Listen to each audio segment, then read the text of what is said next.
Everyone, if I could have your attention, I'd like to call the April 15th special board meeting to order. And could I have a roll call, Kelly? Is here? Reagan. Forsythe, Here. Lightfoot, Sheridan, Smithers, Denisha, Perkins, Hall, Fay, Haggard, Webster, Burke, Jeanette, Present. Terminelli, Curran. 13. Thank you, Kelly. Due to extenuating circumstances, Nicole Terminelli will attend remotely from 23 Walnut Street, Messina. Can I have a motion for the approval of today's agenda? Moved by Mr. Perkins, second by Ms. Curran. Any discussion on the agenda? Seeing no discussion, all in favor? Anyone opposed? Motion carried. Presentation of resolutions. Mr. Perkins, please. Offer a resolution authorize the chair to sign a final and comprehensive Mohawk land claim settlement agreement and for its adoption. And do I have a second? Second by Mr. Lightfoot, Ms. Curran, Mr. Fay. Any discussion on the resolution? Hearing no discussion, all in favor? Aye. Anyone opposed? Motion carried. Next resolution, Mr. Smithers. I offer a resolution authorizing the chair to sign a comprehensive insurance policy for the solid waste department and modifying the 2024 budget for solid waste department. And do I have a second? Second by Ms. Curran and Mr. Perkins. Any discussion? Seeing no discussion, this is a roll call vote, please, Kelly.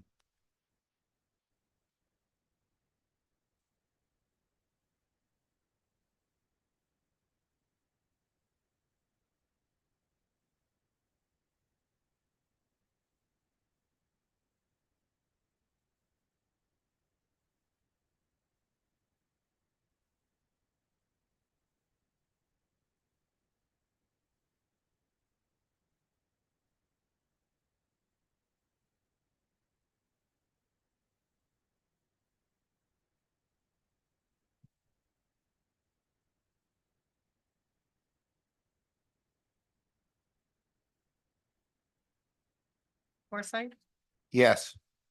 Lightfoot, Yeah. Sheridan, Yes. Smithers, Yes. Denisha, Yes. Perkins, Yes. Hall, Fay, Yes. Haggard, Webster, Aye. Burke, Yes. Jeanette, Aye. Curran. 13 yes. Motion carried. So there's no chairs appointments. So this meeting is adjourned. What's up, man?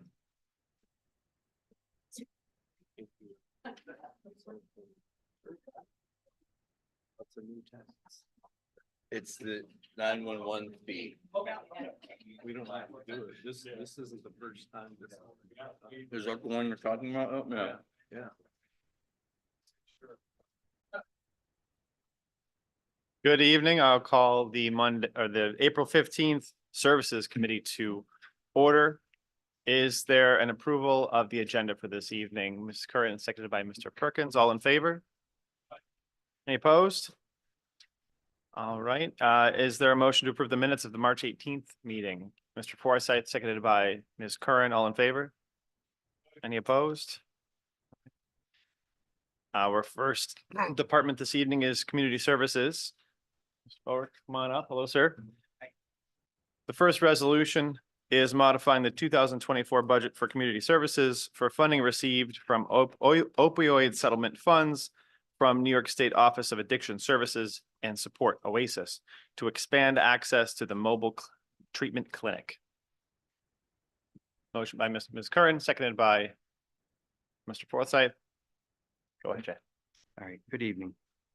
So in 22-23, we received $574,691 for opioid settlement funds. When I say we, it's the LGU, the CSB, and the Director of Community Services. We allocated $436,000 of that money to three providers previously. They had presented to the board end of last year. So we got some additional funding for 2024, the amount of $417,705. So we went through the procurement office and we released an RFP to community providers to see what they felt they could come up with in terms of providing either enhanced services or new services. So that's where this money is coming from the opioid settlement funds from Oasis. So the CSB also approved, relevant to this resolution, $80,000 for our mobile clinic unit. So a lot of the money is going for salary and fringe of the workers that are going to be manning the mobile clinic, $660,842. Other larger expenses would be auto expenses and fuel expenses. So those three categories total about $75,342. Currently, Ruth asked me to give you an update about the mobile clinic. So we are currently serving several different locations. One of the newer ones is Messina Beach Street, which is where the community center is located in Messina. They're allowing us to park the vehicle there. It's not very far from areas that there is some fairly high drug use, so that worked out well. The Messina Chief of Police kind of helped us make those arrangements. So that's one of the new sites.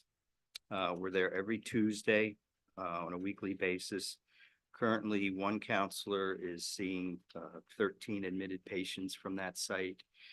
The second counselor that's there is currently seeing 3 admitted patients, but that particular counsel also is doing evaluation and admissions for new individuals seeking treatment at that location. So we're also located in the Messina Central School on Wednesdays, and we do that weekly. We have both a counselor and a peer at that school, and we're currently seeing 5 students on a weekly basis in Messina. We're also deployed at Governor, where we're seeing 13 patients weekly. And that involves 2 of our counselors that deploy to Governor. And we're also serving Hewelton Central School, half a day on Fridays every other week. So we're still gathering new referrals for that new site in Hewelton. Mr. Lightfoot. Jerry, could you give us those figures, grant figures again?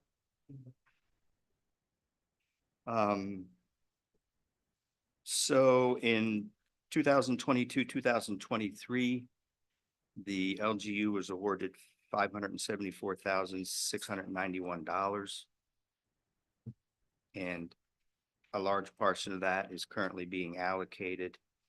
In 2024, we received $417,705, and we have issued a RFP for that use. Mr. Smithers. Jay, could you give us again the frequency and the location of the mobile clinic in Governor? Governor is every Thursday with 2 counselors on board providing direct services. Okay, what are the hours of operation on Thursdays? What's that? What are the hours, the range it's operating on Thursdays? Yep, it's regular business hours. Okay. Yeah. I mean, they stay longer if necessary. Yep. That's still at the clinic. Yes. But we've had conversations with the Governor Central School District. They've reached out to us, we gave them some parameters in terms of what we needed, like a BAA and so forth, and we have not heard back, but so that is still pending. That's a possibility as well. Is that the Governor Community Center that you at in Governor, or? No, the Governor Clinic there. Where is that in Governor? Governor Clinic? Well, the probation is there. We used to be Is that there. on West Main Street? Yes. Okay, I know where it is now. Any further discussion on the resolution? All in favor? Aye. Any opposed? Carried. Our next resolution is modifying the 2024 budget for community services to accept the Stop DWI program aid to localities distribution from the State of New York Governor's Traffic Safety Committee. Is there a motion? Ms. Curran, seconded by Mr. Perkins. Jay? So we received an additional $16,500 for the Stop DWI program from the Governor's Traffic Safety Committee. That was last year. We had passed a resolution October 2nd, accepting the money. We expensed $576 last year, at the end of last year, leaving a balance of 15,924. We're wanting to enter that into the 2024 community services budget. So we have spending authority for that fund, those funds. Is there discussion? Seeing none, all in favor? Aye. Any opposed? Carried. Our next resolution is modifying. Sorry, my mic was off. Our next resolution is modifying the 2024 budget for the traffic safety program to include the Child Passenger Safety Grant funding 2023-2024 for community services. Is there a motion? Ms. Curran, seconded by Mr. Denisha.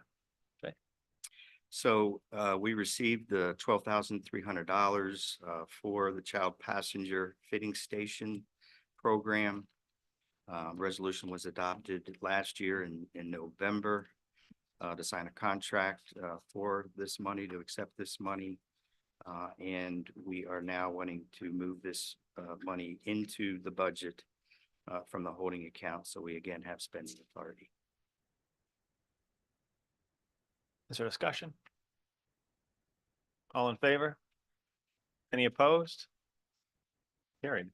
Our next resolution is modifying the 2024 community services budget for an outreach and engagement clinic model grant. Is there a motion?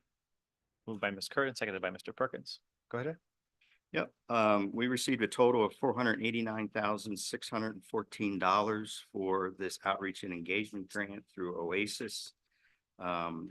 The chair authorized to sign the contract with Oasis back in September of last year. So the amount total less admin is about $400,045 and $104. Unbeknownst to us, this money did not roll over. It was opioid settlement funds.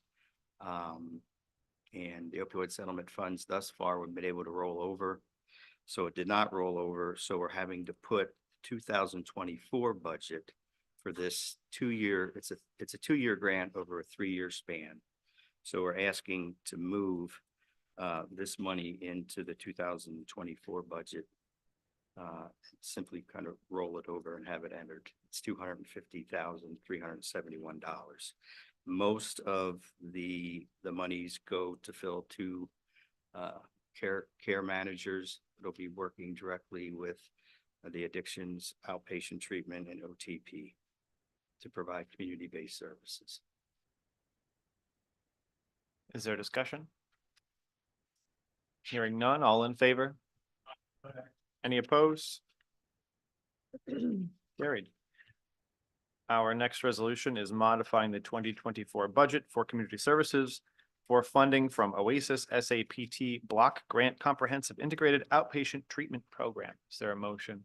Mr. Forsyth, seconded by Ms. Curran. Jay?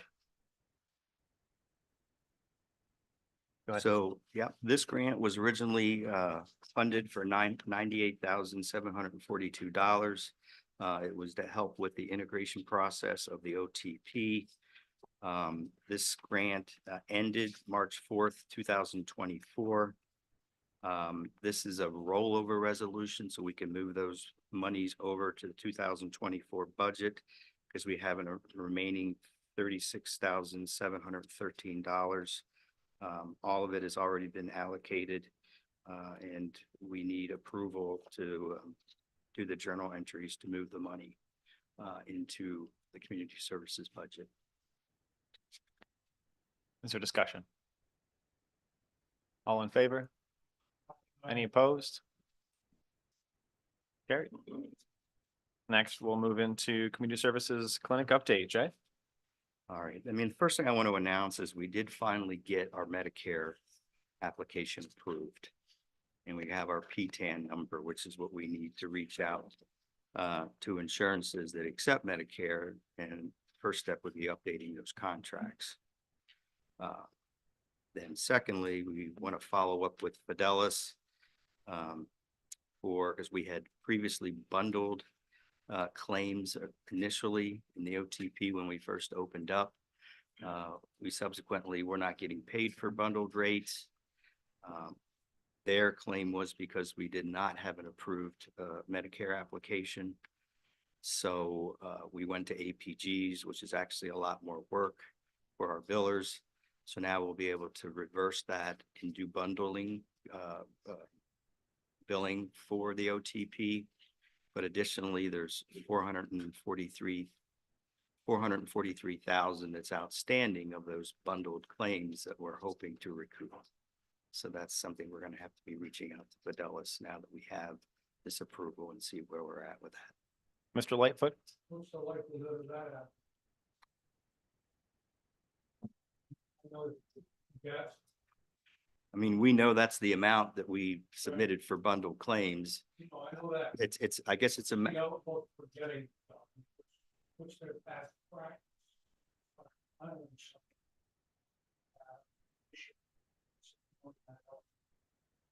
well, I don't have the experience in something quite like this. This has never happened before. So I don't, I mean, we're hopeful, but it's never happened to St. Lawrence County or in my tenure as, an administrator. See that I don't know. When we first started with 1011, the same time we opened the OTP, they advised us to do bundled codes. They were not aware that Medicare wouldn't give approval for at least a full year after the OTP had already opened. So once we found that out, that's when we switched to the APG rates. We did get reimbursement, but it's just a lot more work for our billing staff. Yes, sir. And if you could activate your microphone too. We might regret it, but go ahead. Yes, sir. I thought I was speaking loud enough. So what's the procedure for seeing whether or not they will honor that request for payment? I mean, I think the first step would be to reach out. I mean, we have been in contact with representatives and we have their contact information, is reach out to them. As a backup, we also have Pick'em, which is, they're the support program of Oasis that helps and, acts as an intermediary when there's disagreements between providers and insurances. Okay, so there is a process that we are taking to try and garner these funds. Yes. Thank you. Jay, now that we have this approval, do we expect that in any immediate changes? You mentioned contract updates. Do we expect any immediate changes to our level of reimbursement with other payers? And if so, how quickly do we expect those changes to happen? Well, the only increase would be other payers that aren't as significant, but are still outstanding of bundled rates that we billed them, much like we did Fidelis. Okay. Otherwise, no. Okay. Now, there is an April 24th. They are now allowing Medicare to also reimburse for addiction services. Previously, Medicare was only allowed to bill, we were only allowed to bill Medicare for OTP services. So they're changing that to include our addiction clinics as well. So we'll be looking into that. Mr. Forsyth? Thank you, Mr. Chair. What percentage are you talking about would be Medicare eligible of that group? I can't imagine it's a lot. It's not a lot, no. Okay, No, it's fairly small. okay. Like in the OTP, it might be maybe 5. Fidelis would be the biggest player. About 75%. Yeah, all right. All right, no other discussion there. Jay, if you want to continue along. So we have the clinic updates for March. The average clinic rate is 72%, which is our goal. You know, I will also say that, you know, April could be different. You know, it might go up, it might go down. We have spring break next week, this month, we have vacations. People get new jobs, there's sickness, daycare, and then it's seasonal. So I guess, you know, when we present like this was a good month, right? But it's not, might not always be a good month. So I just want to preface that. So, but this was a good month. So, you know, there was that outlier in addiction services OTP face-to-face of 81.1% last month. You know, we did look into that, and I believe Lindsay explained last month that that was a combination of, you know, the counseling staffs taking time and vacation, but also had an extraordinary number of groups while they were in clinic. So that's why we came to that percentage or that ratio. In terms of the wait list, we currently have 6 individuals. Again, they are involved in services. They're getting counseling, but they're awaiting medication. And these are individuals that are seeking buprenorphine products. If you look over on page 2, and we kind of broke out, and that was new for this month, breaking out of the number of people that receive methadone versus buprenorphine products. So there is still a lot of people receiving buprenorphine products.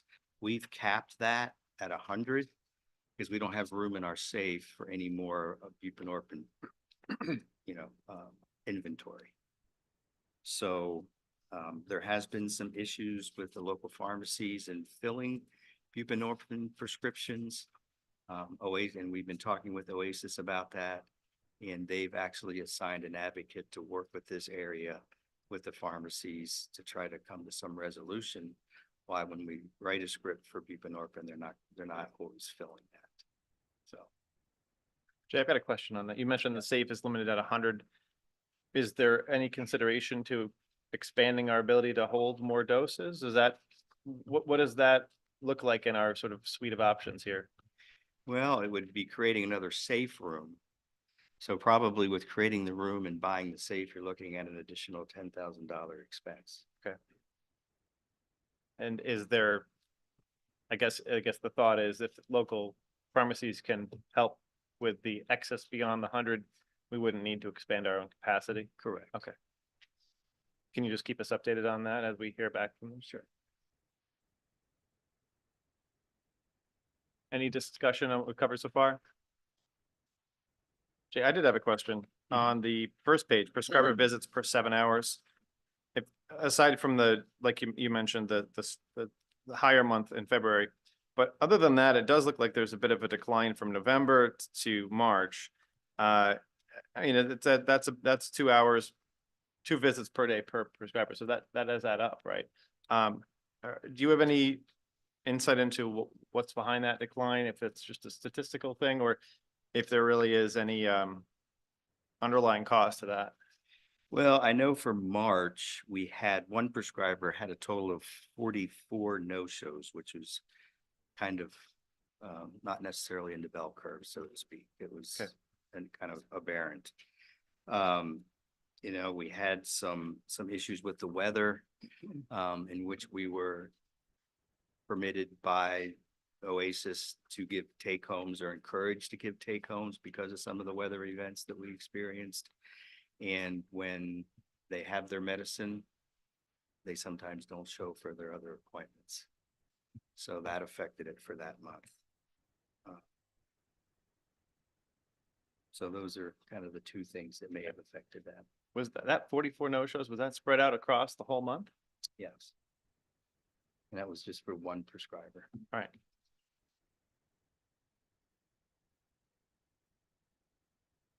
Anything else you want to cover from this, Jay? I mean, I don't know if people have questions. I mean, everything else is pretty much on par, I believe. Okay, Ms. Curran? Yes, thank you. Jay, sorry to bug you. Just wondering, when people no-show, like what is our policy at the county? You no-show how many times before you have to come back in and re-engage?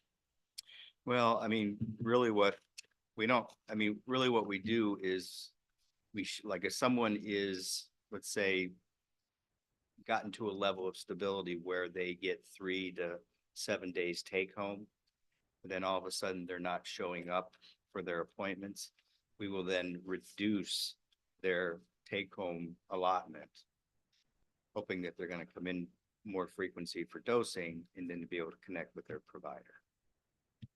Thank you. Any other discussion or questions on the statistics update? Okay, thank you very much, sir. Thank you. Next, we have resolutions under public health. Carly, come on up. Hello. First is a resolution proclaiming May as Lyme and Tick-Borne Disease Awareness Month in St. Lawrence County. Is there a motion moved by Ms. Curran, seconded by Mr. Perkins and Mr. Forsyth? Whenever you're ready. Thank you, Mr. Chair. So this resolution was created in conjunction with Legislator Hall as well as Board of Health. With this resolution, we're looking to partner with the board just to share more information with the community about Lyme and tick-borne illness. Unfortunately, it is endemic in the county. But part of the good thing, we do have a beautiful county, and I know I'm preaching to the choir when I say that, but we have, gorgeous trails for people to use. We have wonderful hunting grounds. So we just want to make sure that people have the information that they need to try to prevent those tick bites in the first place and what to do if they do get a tick bite. So we're planning to do a press release to go out to the community as well. Ooh, lots of discussion. I think we'll move this way. Mr. Reagan. So, 700 people were infected with Lyme tick-borne disease in the past year. That's correct. And any idea, I suspect a lot of people would be surprised by that number. It surprised me. And that's a scary number. And any idea over the past number of years, how many people have been infected with Lyme tick-borne disease in St. Lawrence County? Yeah, so it's something that we've talked about at Board of Health, and unfortunately it is going up.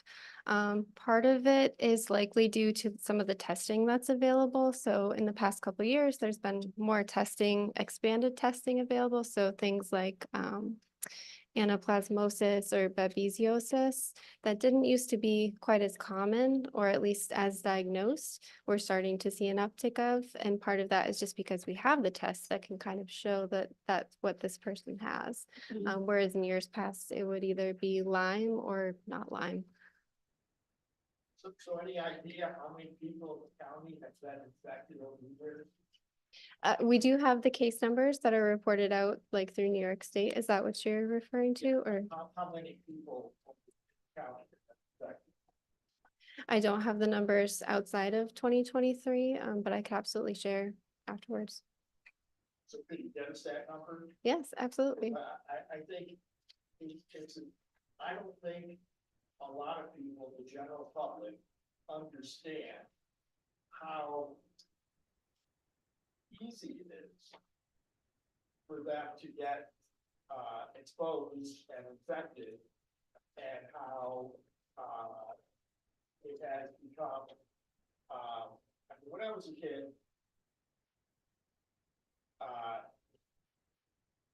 the problem was not as severe. I spent a lot of time out in the woods and hiking around and doing stuff. Never had a problem with a tick. Now,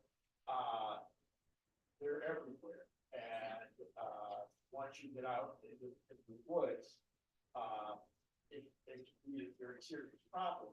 But I think a lot of people don't understand that, and numbers will help drill home to them the fact that they and their children are at risk, and that you know, they need to take steps to protect themselves and their pets, from, what could be a very serious health problem. Yeah. I think giving them that number, as well as the fact that 700 in the past year have been infected is a scary number. Mhm. Yeah, we're in working on the press release too. That's something I can absolutely bring back to Board of Health President to see if we can put that in. Get both those numbers. Sure. That help drive the point home. Mr. Forsyth. Thank you, Mr. Chair. Carly, has anyone come up with a repellent that actually works? Yep. Because in 16 days, it's turkey season. There's gonna be a lot of people going into the woods, me included. Mhm. And, you know, we always go through this battle all turkey season, especially towards the later part, but, Mhm. there is a repellent. What do they recommend for it? Yep. I think it's permethrin. What is it? Permethrin. I might be. Is it like a mispronouncing spray on? It is, bottle or yeah. something? I'll bring some to the next. Yeah, I didn't know there was one. So, yeah. Yep. All right, great.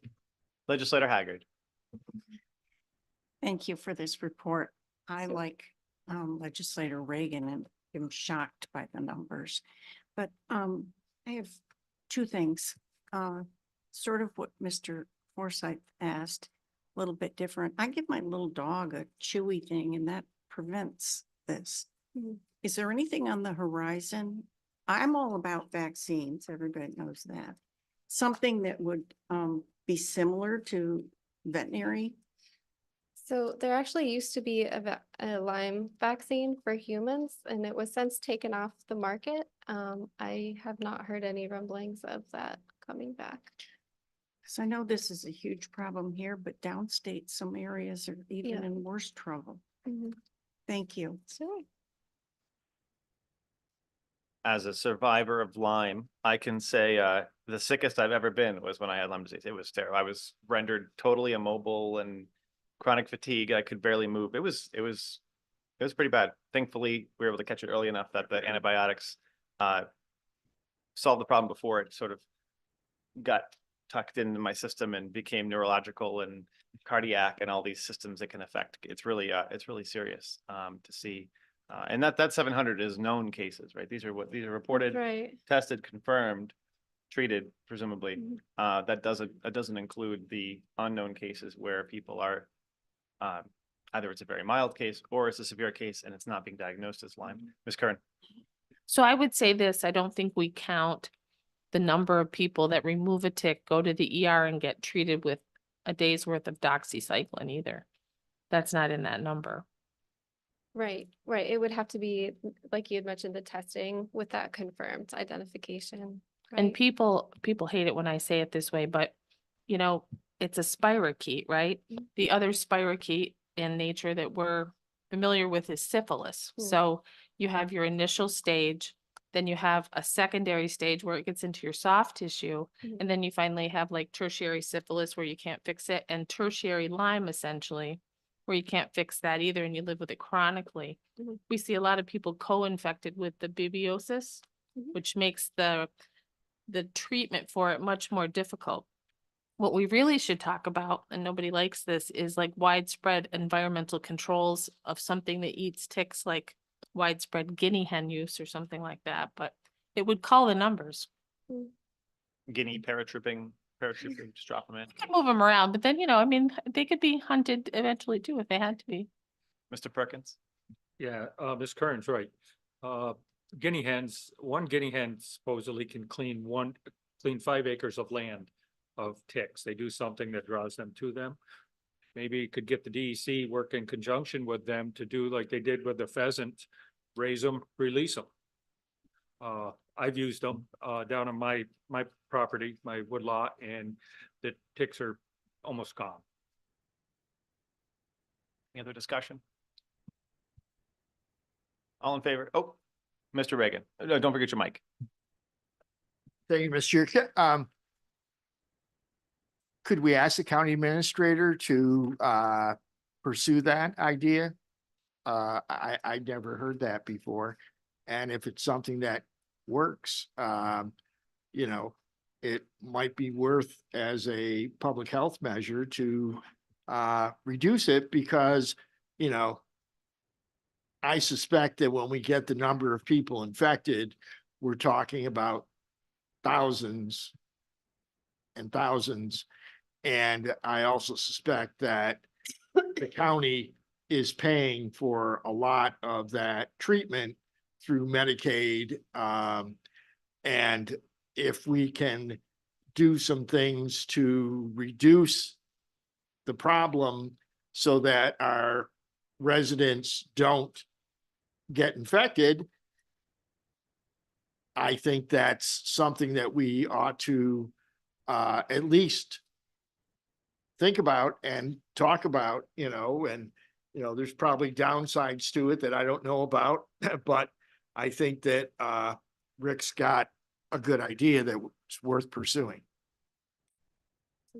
And Ms. Curran. Yes, Mr. Perkins. As a pilot, we could have Mr. Webster do it because I know they raised some.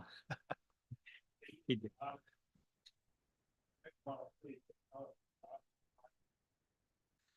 Getting Hennis a special at Webster's Meet this week. All in favor of the resolution? Any opposed? Opposed by Mr. Okay, no? Okay, so one opposed. Noted. Next resolution is authorizing the chair to sign a contract with Northern Area Health Education Center for Domestic Violence Awareness Training. Is there a motion? Ms. Curran, seconded by Mr. Fett. Go ahead, Carly. Sure. So this resolution, we're looking to bring some training into our department. Unfortunately, domestic violence impacts 12 million people every year in the United States. In St. Lawrence County, unfortunately, we aren't exempt from this. So we're just looking to be able to bring some tools to our staff members, especially those who go into the homes, like our early intervention service coordinators, some of our lead case manager, and our public health nurses. But really, it would be a good training for all of our staff. And it would be about $750 with, it's about $25 each per staff member. Is there discussion? All in favor? Any opposed? Carried. Our next resolution is authorizing the chair to sign a contract with MVP Healthcare Incorporated, MVP Select Care Incorporated, MVP affiliates for the purposes of clinic billing. Is there a motion? Mr. Smithers, seconded by Mr. Perkins and Ms. Curran. Go ahead. So this one, we're just looking to set up an agreement between MVP as well as our clinic. The different insurance companies require different paperwork. For MVP, they require a contract. There's nothing that we pay them to set up this contract. It's just put in place so that, you know, we're noting that we will abide by their terms to be able to bill from our clinic. So we're already doing some billable services. It just means that we would be able to get paid by MVP Insurance Company. If we don't have the contract in place, we can still bill them, but it's a very low chance that we would get any revenue from it. So really, we're kind of leaving money on the table if we don't have the contract in place. Is there discussion? Okay, hearing none, all in favor? Any opposed? Carried. Okay. Is that it for Public Health today? Thank you, Carla. Thank you. Next, I'll call up Commissioner Sieber. Good evening, sir. We've got a informational update from Social Services. Yes, sir, Mr. Chair.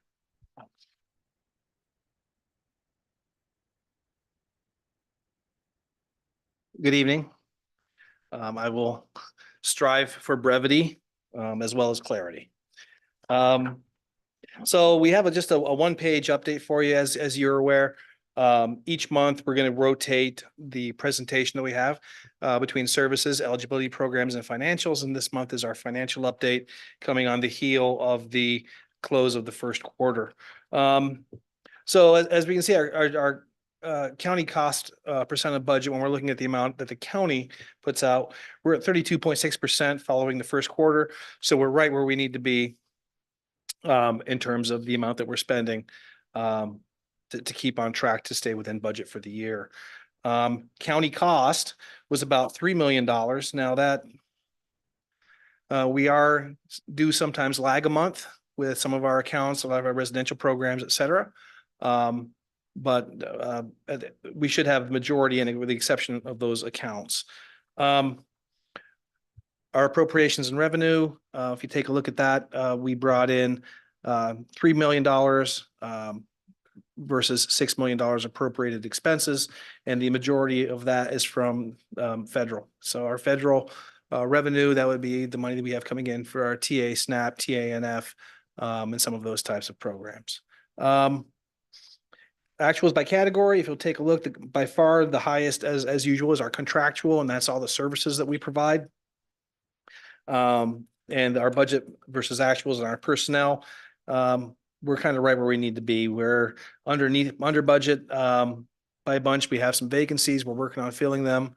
I do have an application today that I was excited about for my director of services position finally. So we'll move forward with that and see if we can't move forward with that. But all told, it looks like we are right on track to be very healthy budget wise at where we're supposed to be, or maybe a little bit under right now for the quarter. Discussion, questions? Mr. Burke? Joe, in that first chart on page 1, county cost % of budget. It's, you said we're not through with first quarter, yet we've spent 32% of the budget. It's a little bit higher in terms of, because we also had some for our furniture expenditures, but that's going to even out over the course of the year. So that's not, we're right where we need to be. And right, the claim hasn't gone through yet either. So once we put the claim in, because the claim lags a month or so, month and a half, and that revenue comes in, that's going to look a little bit different. But we're right where we need to be. Thank you. Thank you. Any other discussion, questions? Okay. Thank you, Commissioner. Thank you. Okay. This evening, we have Mrs. Doyle standing in for Ms. Montgomery. So the next resolution is under Office of the Aging, proclaiming May as Older Americans Month. 2024 theme is Powered by Connection. Is there a motion? Mr. Forsyth, seconded by Ms. Curran. Good evening. This resolution comes before you in Andrea's absence because here we come into May and she wanted to make sure that we had it adopted at our May board meeting. This year, to further the theme Powered by Connection, I wanted to share with you a couple of pieces of information from the Office for the Aging. They held their spring fling last week. They were over-registered, which was a wonderful thing to see, but they had 90 older adults in attendance. They had musical entertainment from the local high schools, including Norwood, Norfolk, and Ogdensburg Free Academy. Both sent, one sent jazz ensemble and the other sent their choir and their band to provide some musical entertainment. They are already being asked when the next one will be held. So great attendance for a social activity. The senior award winners this year were Marlene and Lee Carville from Herman. They are the senior award winners for 2024, and they are always invited to Albany this year. It's on May 14th to represent the county as this year's award winners. But to the resolution, to the point of the resolution, this recognizes a profound impact that meaningful relationships and social connection have on our health and our well-being. It encourages older adults and the people who support them to find ways to keep engaged in their communities at any age. Any discussion on the resolution? All in favor? Any opposed? Okay. Thank you. Are you also Ms. Chase this evening? I'm not. I Okay. believe she is. Oh, she's on the online. screen. I'm here. Good evening. So our next resolution under Youth Bureau is authorizing summer youth interns for the Youth Bureau. Is there a motion? Ms. Curran, seconded by Mr. Perkinson, Mr. Denisha. Okay. Go ahead and go ahead, Alexa. Yes, we are asking to authorize hiring 8 summer youth interns for approximately 5 weeks, spanning from July 8th to August 8th. About a month ago, I sent out a survey to all of our department heads asking if there was interest in placing summer youths within various departments.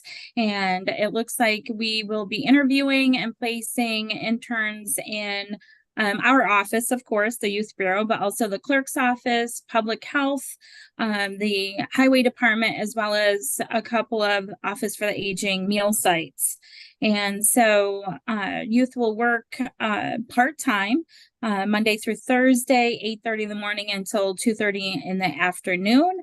And there'll be, this is a great opportunity to learn a lot of different job skills, such as answering the phones, a lot of filing, scanning materials, but also social media development, public service announcements, educational materials, writing newsletter articles for the Youth Bureau and so forth.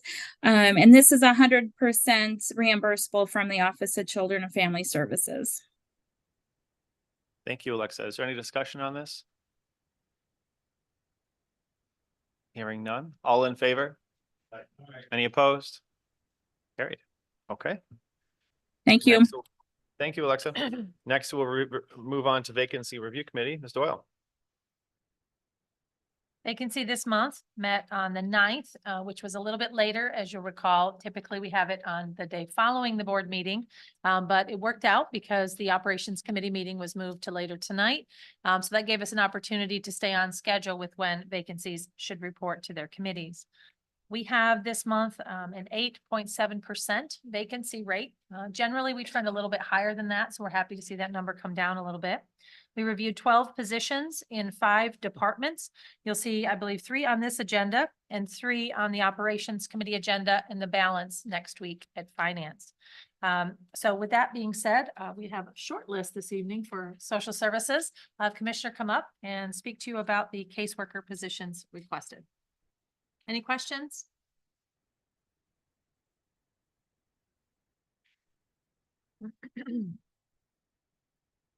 Good evening again. I have 2 positions, the first being a caseworker in our Children's Services Foster Care Unit. This individual stayed with the county and promoted into a grade B supervisor position. We're very pleased to keep her with us. She's been with us for a little while and has a bright career ahead of her as a new supervisor. She attended some supervisor training the other day, so we're excited about her. So this position, as you're aware, is in our foster care unit. It is vital to do the home assessments, keep an eye on the kids that are in foster care, assist with certifying these homes, making sure that the kids that we have are seen on a regular basis, the notes are entered, et cetera. Right now, we're averaging a caseload of about 12. And on the foster care side, OCFS recommends 11. So we're just a little bit higher than we need to be. Part of the issue that we're having right now is the training being offered in Albany. And, I can't get people into training. If they were on board today, they still can't go until July. So that causes a backup and brings our caseloads up a little bit because I have staff members that can't carry caseloads. So it's vital that I get these positions filled as soon as I can and get them into the trainings, before they fill up. So with that in mind, I would ask your permission to move forward with this caseworker position in foster care. Questions? About the first caseworker? Okay, second one? The second caseworker is on the other side of Children's Services in our CPS unit. This individual did leave us, went to take a position at the psych center. That was more conducive to their family needs at the time. So I wish her well. Again, in our CPS side, OCFS is recommending a caseload of about 15. We've been hovering right at that 15, 14. We were above it for a little while. I think we're right at 15 again right now. Again, the issue is we're bringing people in and we're hiring them. They're going through our training pool, but I can't get them to Albany to get the training until July, and then that's a month long. And then we have to, the process of getting people to take cases is slow. We don't want to overburden people. That's one of the things that, came out in the audit from 2 years ago. So again, it's in our best interest to fill these positions and get them rolling through and trained as fast as I can to keep these caseloads down. So with that in mind, I would ask your permission to move this position forward as well. Questions? Mr. Janisha. Thank you, Mr. Chair. Mr. Seaver, you talk about the training that takes place in Albany. Sir. Is there any reason or anything that would prevent us from offering some of the training here? It has to be presented at their certified training centers by their certified trainers. Now, what we're asking, and I'm hoping we get an answer for that soon, is to allow at least some form of a hybrid training where we do a piece of it in Albany and a piece of it here by a WebEx or Zoom. It's not, having been a trainer in the past, I would say that face-to-face is always preferable. But when we're up against it like this, I think the hybrid model would be a good way to go to get more people trained. So if I can get an answer on that, I will certainly let you all know. But the request is out there right now. I just don't have an answer yet. Okay, great, thank you. Yes, sir. Other questions? Okay, thank you, Commissioner. Thank you. I again will be presenting for Office for the Aging this evening. This account clerk position is one that is a class of positions that I have been talking to you about for a few months now. We were fortunate enough to have this person promote into another department. So they haven't left the county. They just moved up to a new position actually in our purchasing office. And so that we're very excited about. That's the new position that was approved this year to be shared between purchasing and HR. So that person has just started with us there. And so now we're looking to have the position she's departed, the account clerk position in Office for the Aging filled. And as you could see in the detailed justification, there's a whole host of activities that this person is responsible for. And the reason this role was created in Office for the Aging, I think there was a gap between what's happening at the nutrition centers and what's happening here on site in Canton. So this helps bridge that gap and make sure there's no timeliness lacking in the reimbursements. Questions? Okay, that concludes vacancy. I believe we next go to committee reports. Yes, committee reports, Board of Health, Legislator Curran. Good evening, thank you.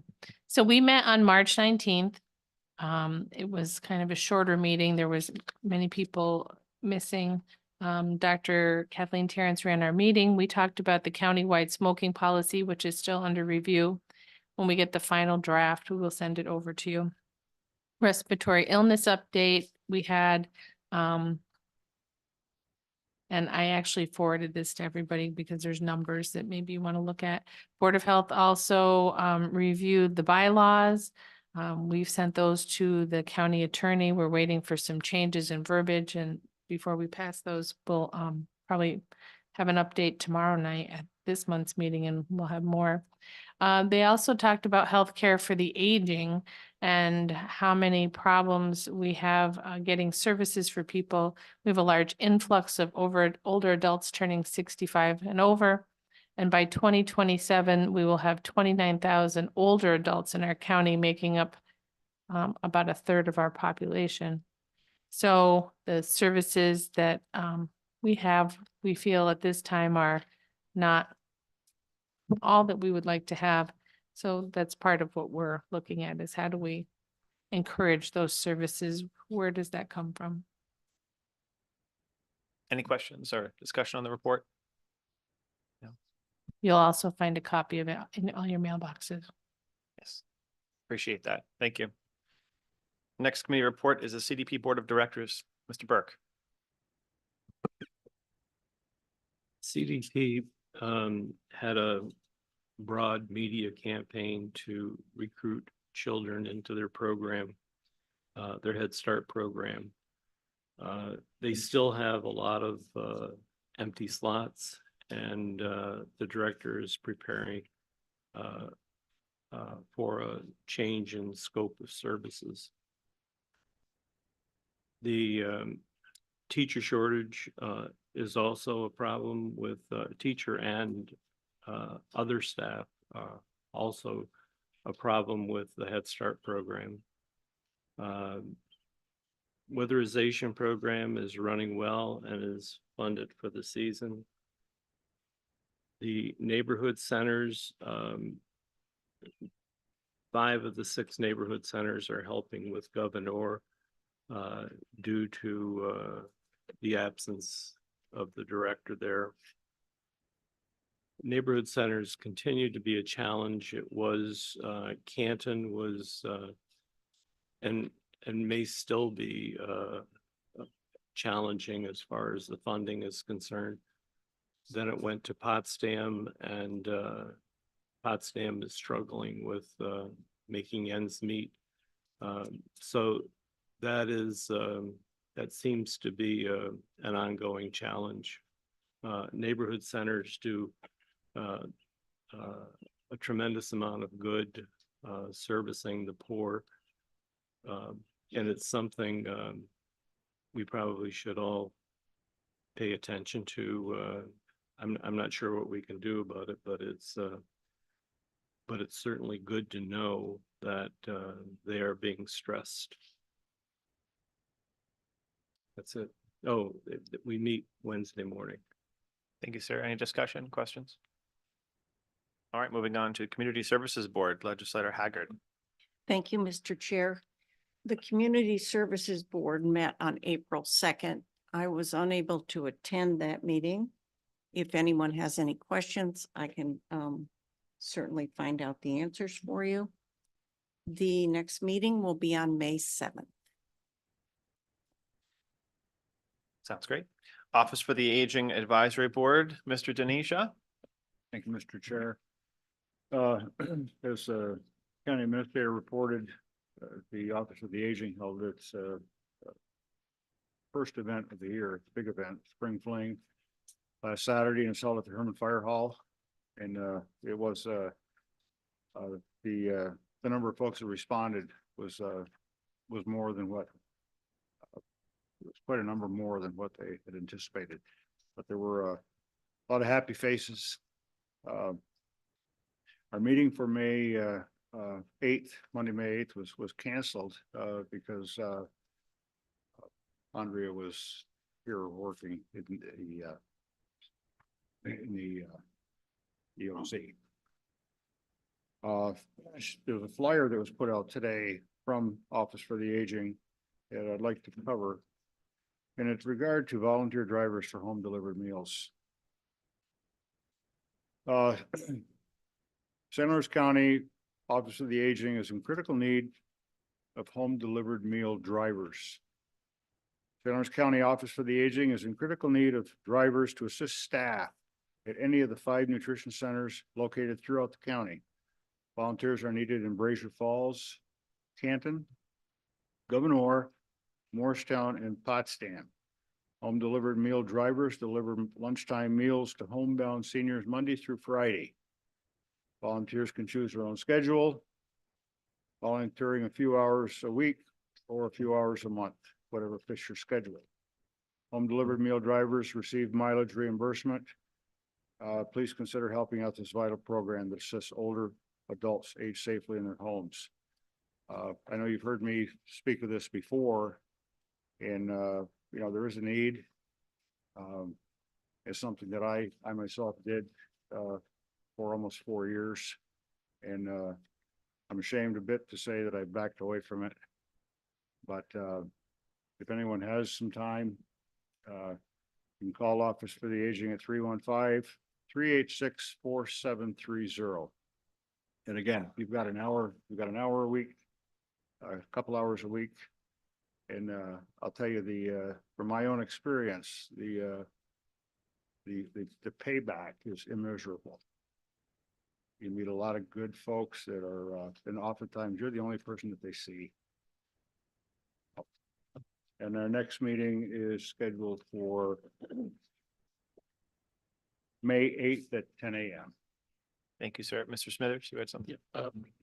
Larry, yeah, in talking with Dave Spellman, Town Governor Supervisor, he echoes your request for home delivered meals. Are all of the drivers, do they need to be volunteers, or are some of them paid? Or I mean, this is a need that, there's quite a waiting list, he said, for the home delivered meals. So.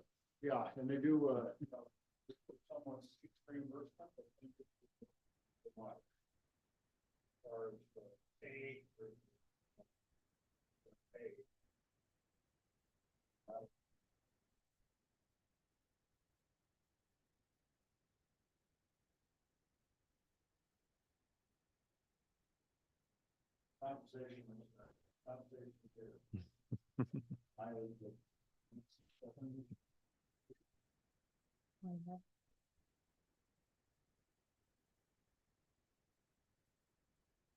Mr. Denisha, would you mind sending, if we haven't already received, sending that announcement or a request to the legislators via email? Just so we have that as a reference point.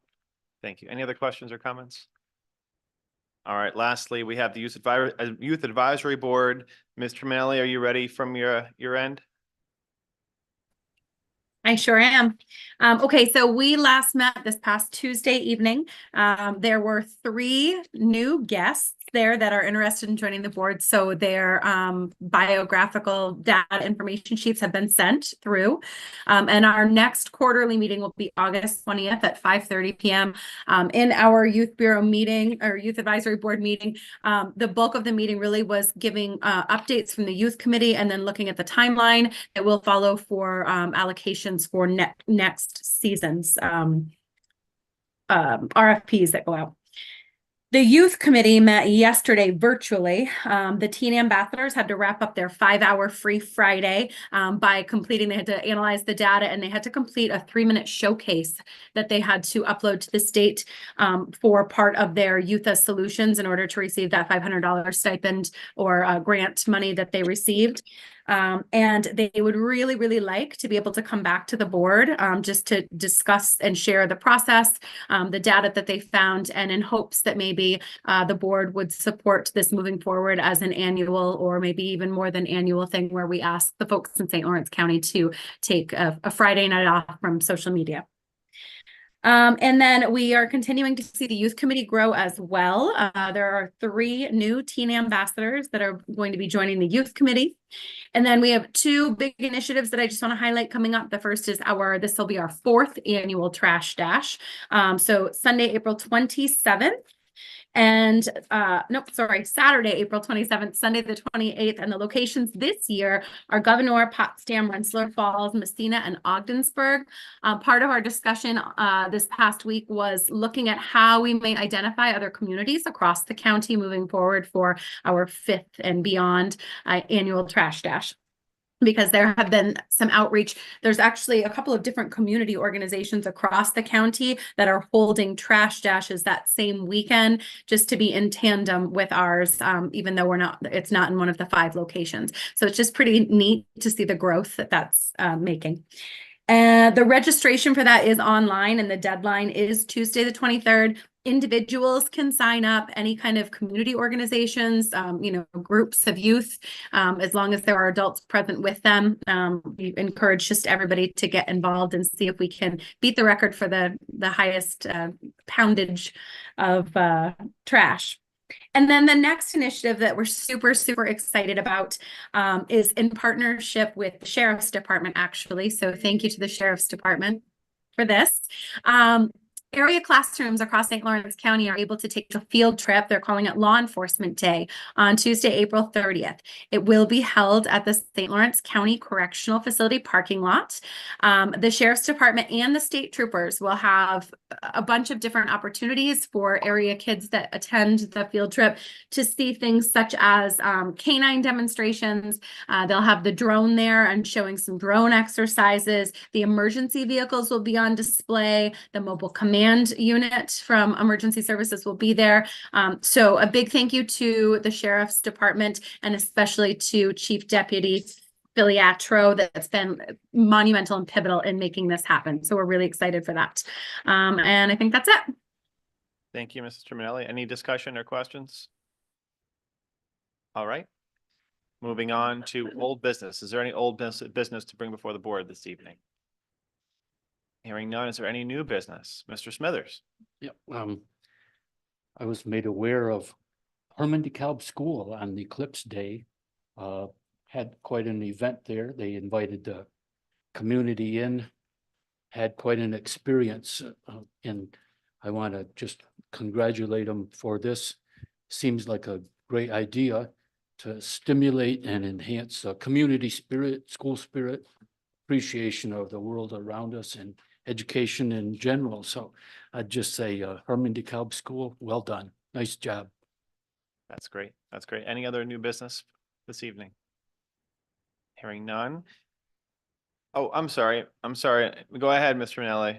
It's okay, and it's really not new. It's probably old. I just wanted to, whatever we're doing for the sound system tonight on behalf of the people in St. Lawrence County that tune into our YouTube feed, it is unbelievable. As long as the mics are turned on, it is unbelievable. I can hear everything crystal clear.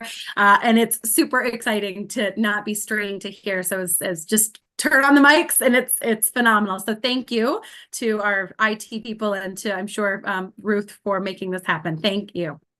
That's good news. I hear we have one special device that is working tonight.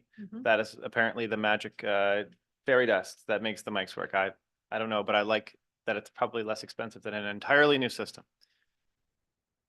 All right, Ms. Doyle, is there a need to enter executive session this evening? We can combine with the operations meeting. Perfect. Okay. In that case, I believe we are ready to adjourn the services meeting. Is there a motion to adjourn? Mr. Fay, seconded by Ms. Curran. We are adjourned.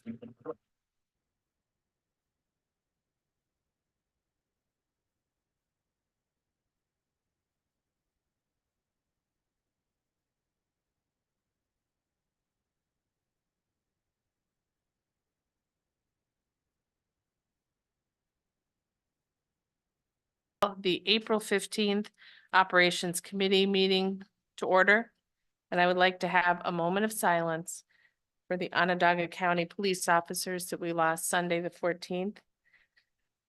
Lieutenant Michael Anthony Husak and Michael Jensen of the Syracuse PD.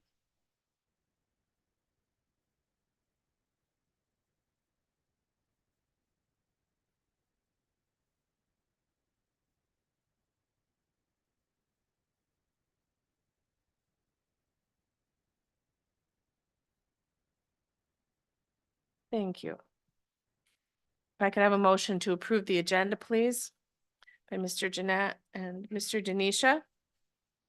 Any comments? Seeing none. Can I have a motion to approve the minutes? Oh, sorry. All in favor? And opposed? Thank you. A motion to approve the minutes from March 11th, please. Mr. Forsythe, seconded by Mr. Perkins. Any discussion? Seeing none, all in favor? Any opposed? Thank you. Next, from planning, Mr. Pfotenhauer, we have a resolution, the adoption of the St. Lawrence County 2024 Coordinated Transportation Plan by Mr. Forsythe, seconded by Mr. Smithers. Mr. Pfotenhauer, good evening. Good evening. Good evening all. Thank you. This resolution is something that is required from our funders, our transportation funders. We receive funding from the State Department of Transportation and also the Federal Transportation Administration. And they require the development of a 5-year coordinated transportation plan. We have come to that 5-year window where our previous plan expired. And so staff from County Planning Office, as well as the County Mobility Manager, prepared a new plan, updated plan. The plan assesses the assesses the transportation needs for populations that travel on the transit system. It also identifies transportation gaps and duplication of services and ways to fix those issues, and also prioritizes goals and actions for the transit system. The plan was also vetted publicly. There was a public hearing held on the 21st of March that garnered some positive feedback about the plan, the content of the plan. And the next step is we're looking for adoption by this body for the plan, so it can be submitted to our funders. Any questions, Mr. Reagan? Thank you, Madam Chair. Jason, a little while ago, the legislator Denisha brought up the recurring problem of getting volunteer drivers to help deliver meals for the Office for the Aging. And the Volunteer Transportation Center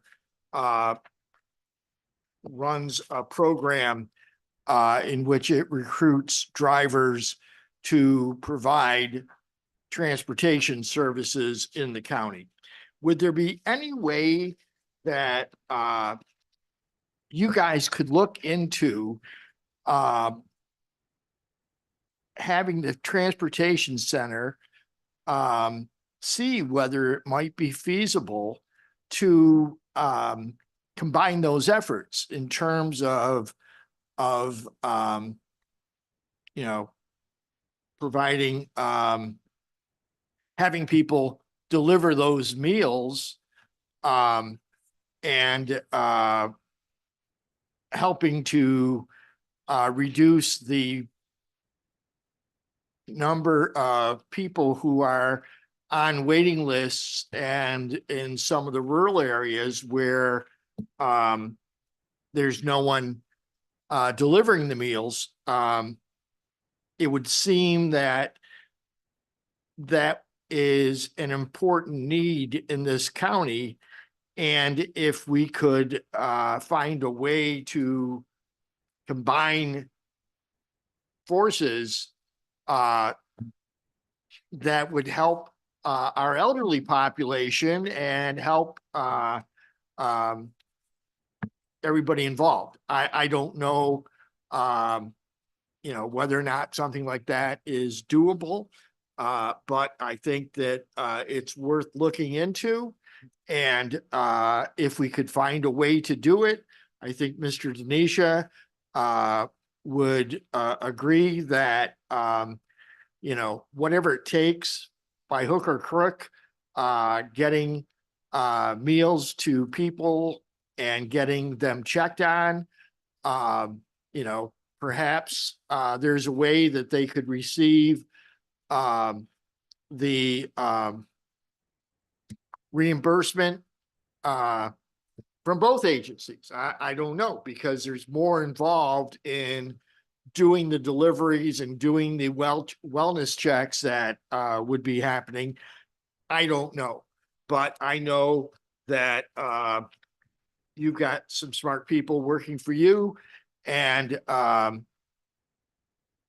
perhaps if we put our heads together, we might be able to find ways to help our elderly and provide the service. Mr. Forsyth.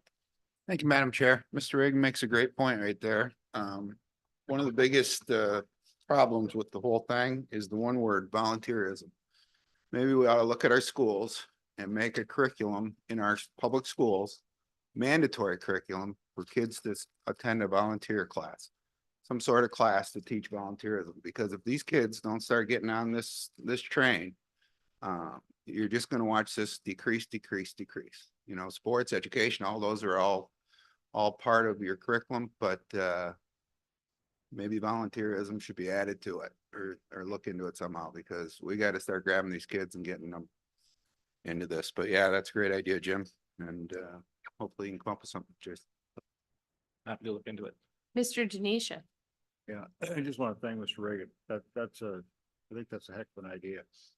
There's a volunteer transportation center. I know a number of people that drive for them, take people to doctor's appointments, different places. So, yeah, I think it's a great idea. And if there's anything I can do to assist Jason, be happy to. Thank you, Larry. Will do. Anyone else? Seeing none, all in favor? Aye. Any opposed? Motion carries. Thank you. Thank you, Jason. Thank you. Next up, we have our Sheriff Rick Engel. I have a resolution modifying the 2024 budget for the Sheriff's Office for the purchase of uniforms for the Correctional Division. Moved by Mr. Forsyth, seconded by Mr. Perkins. Go right ahead, Sheriff. Good evening. As we all know, we're trying to build uniformity throughout the sheriff's office.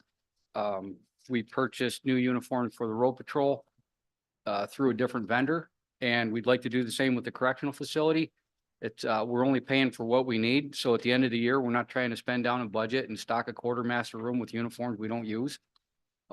So what I'd like to ask you to do, if you could move money from the correctional facilities budget from the temporary per diem medical and the temporary per diem nurse in the sum of $40,000, if you could move that over to the uniform budget line, and we could supply the correction officers with the new uniforms and stab vests.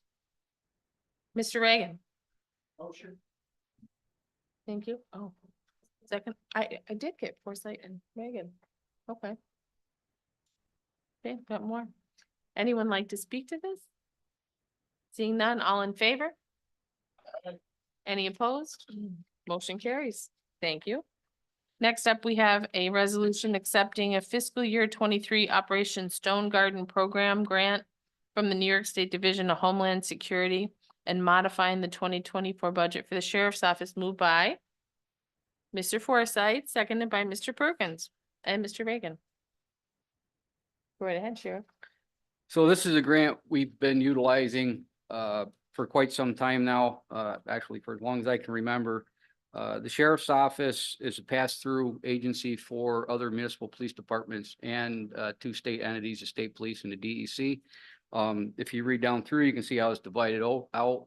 We use this money for paid overtime for border security. We also purchase other equipment from this budget, this grant. So I guess if you have any questions, I'll answer them. Any questions? Seeing none, all in favor? Any opposed? Motion carries. Thank you.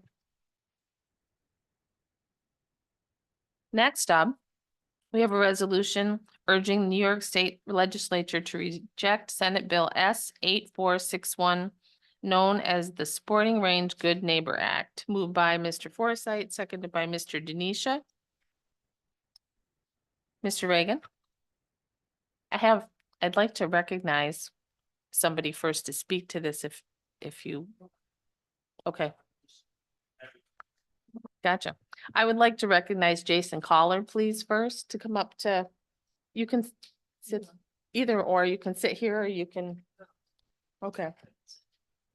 Only because there's specifics to this and he is the expert, not me.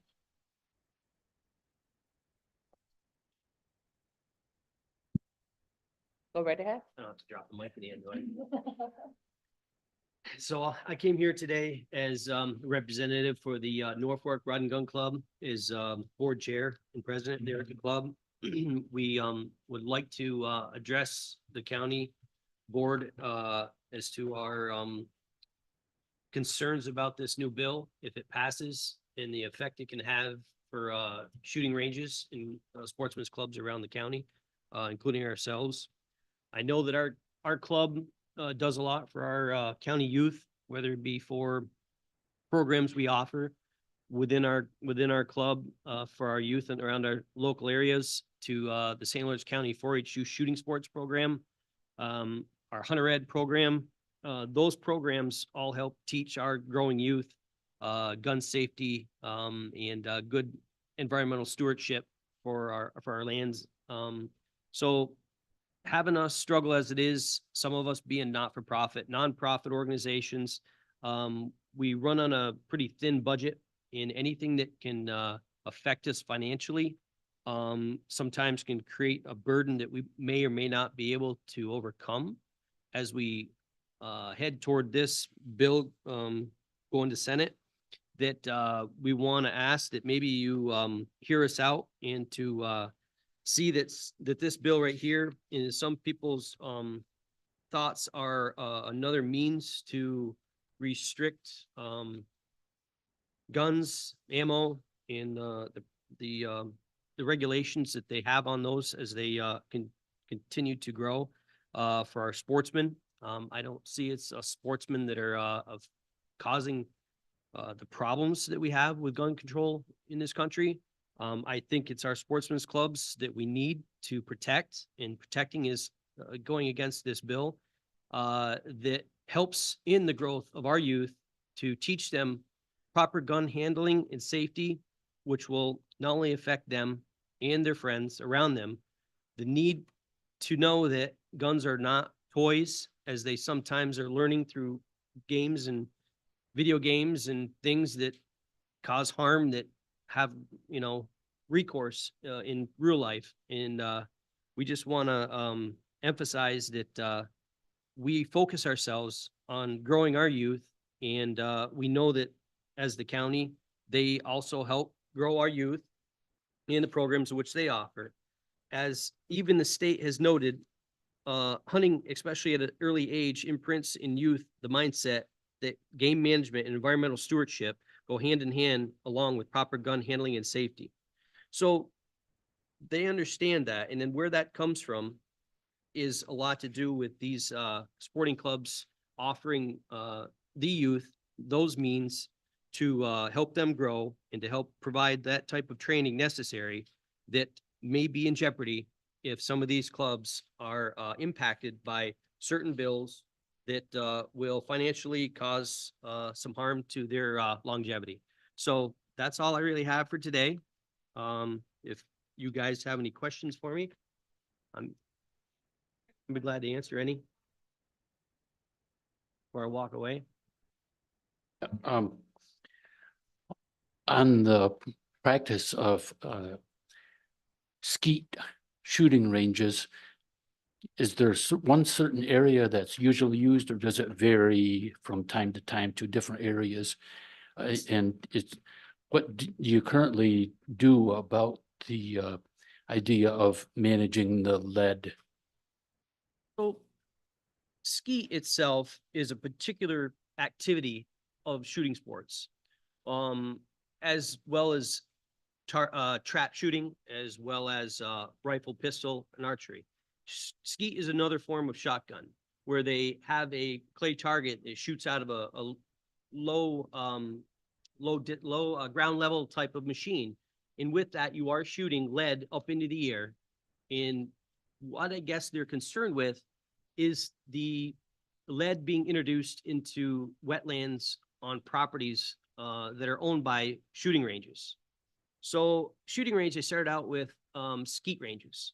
Some of us have skeet ranges, some of us don't. Some of us still have shotgun ranges, including sporting clays and trap. And we have, at this point right now, we have about 4 high school trap teams that shoot at our club. And with that comes the future of those clubs if we become affected, and the growth and the enjoyment that they provide to those kids that sometimes don't involve themselves in sports. So what that means with skeet, it means that we have ranges, or at least some clubs have ranges in which they continue to shoot in one localized area over time, accumulating a volume of the lead shot that comes out of shotgun shells. So when he talks about this he talks about having prevention of lead migration, they want to talk about being able to confine and keep that lead in a certain distance away from wetlands to help pollution of those wetlands.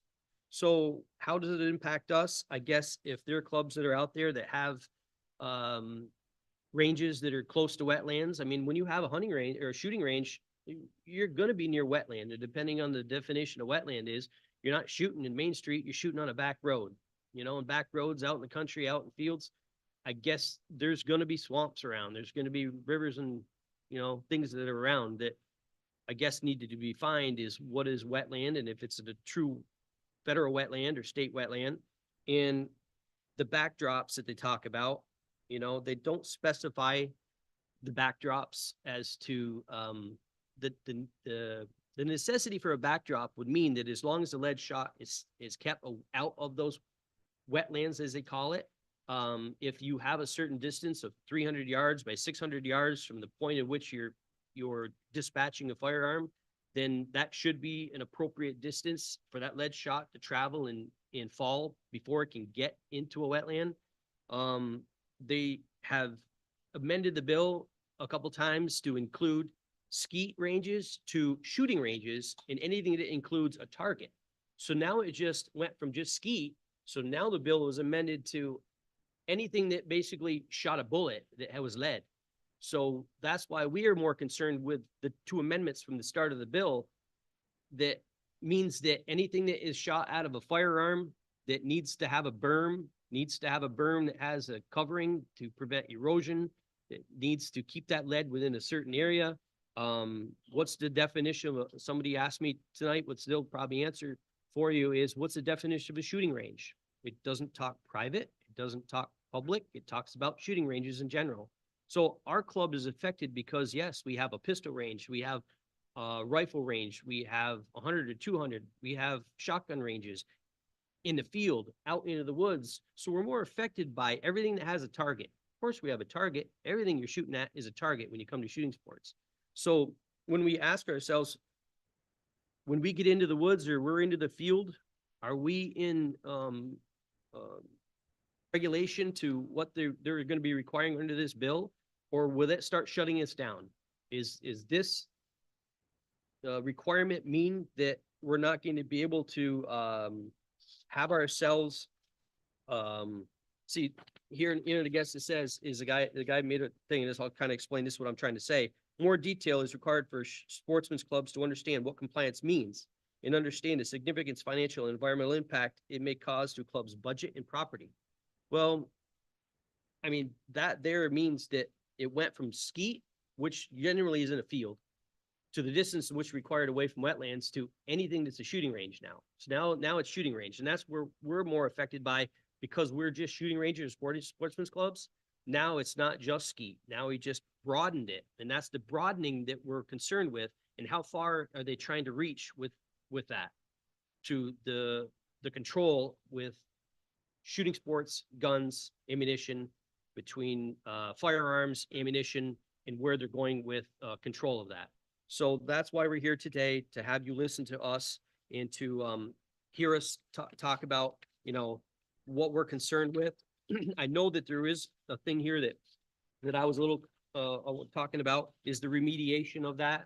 I mean, we're not there yet, but if the bill passes, when they talk about remediation and reclamation of this lead ammo, if they find that there's, in their feelings, lead ammunition, lead shot, whether it's bullets or pellets in an area, whose cost is that going to come at to clean that up? Because they don't want to take on that bill, because the Department of Environmental Conservation is directed to promulgate, I don't know, whatever rules, I don't know that word even means, so I won't even say it, regulations on lead ammunition reclamation and required environmental stewardship reporting for outdoor sports. What they're trying to do is, here it goes, sorry fellas, minimal environmental and human safety mandates for outdoor shooting ranges, sitting in management, alleviates threats to New York citizens, wildlife, ecosystems, and natural resources, and proactively eliminates the high cost of RCRA. The acronym means Resource Conservation Recovery Act, restoration cleanups. So meaning, if they're trying to protect themselves from any remediation or cleanup of this lead, it's going to come back on the club, and the club's not going to be able to afford it. It's only going to affect the club and what their mission statement is the growth of our youth. So I am long-winded. They don't like my board meetings either. So. Thank you, Madam Chair. Yeah, and you're right. All these things are just starts. It starts out easy, starts out as no big deal, and then all of a sudden it becomes a big deal. I used to go down, I went down a couple years down to Hamburg and shot. And on a Saturday morning, 200 people would show up at that place. It was like from 0 to 200 like that. And what they used to do, every so often, they would have a reclamation company come in out of Pennsylvania, and they would generate revenue by that. And the last time I knew, it was around 90 grand that they came up and cleaned the lead out. So there is options for, I don't know your setup specifically, but I guess if you would get into the berms and try to reclaim lead within the berms, yeah, I guess there is some people that would reuse that lead in the needs to do fishing anchors or other things that lead, either it's hard to get, or lead balls for muskets and stuff like that. I guess there's a need to do that. Yeah. And I guess we could do it if there was a cost that would benefit our club, if the demand was there. But I think the talk about the preservation and the concern for wetlands and the pollution of that is more where they're trying to go after us to try to grab hold of us. And sporting clays.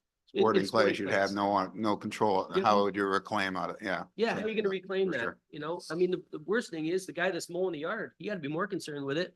You Yeah, know, not the, No. the lead that's just laying in the grass. It's gonna sink into the ground and get covered up over time with dirt. Yeah. So, I agree. thank you. Thank you. Mrs. Haggard? Thank you, Madam Chair. I frequently get labeled with being anti-Second Amendment. I'm not. I took an oath to support the Constitution, okay? That being said, what I am for is responsible gun ownership.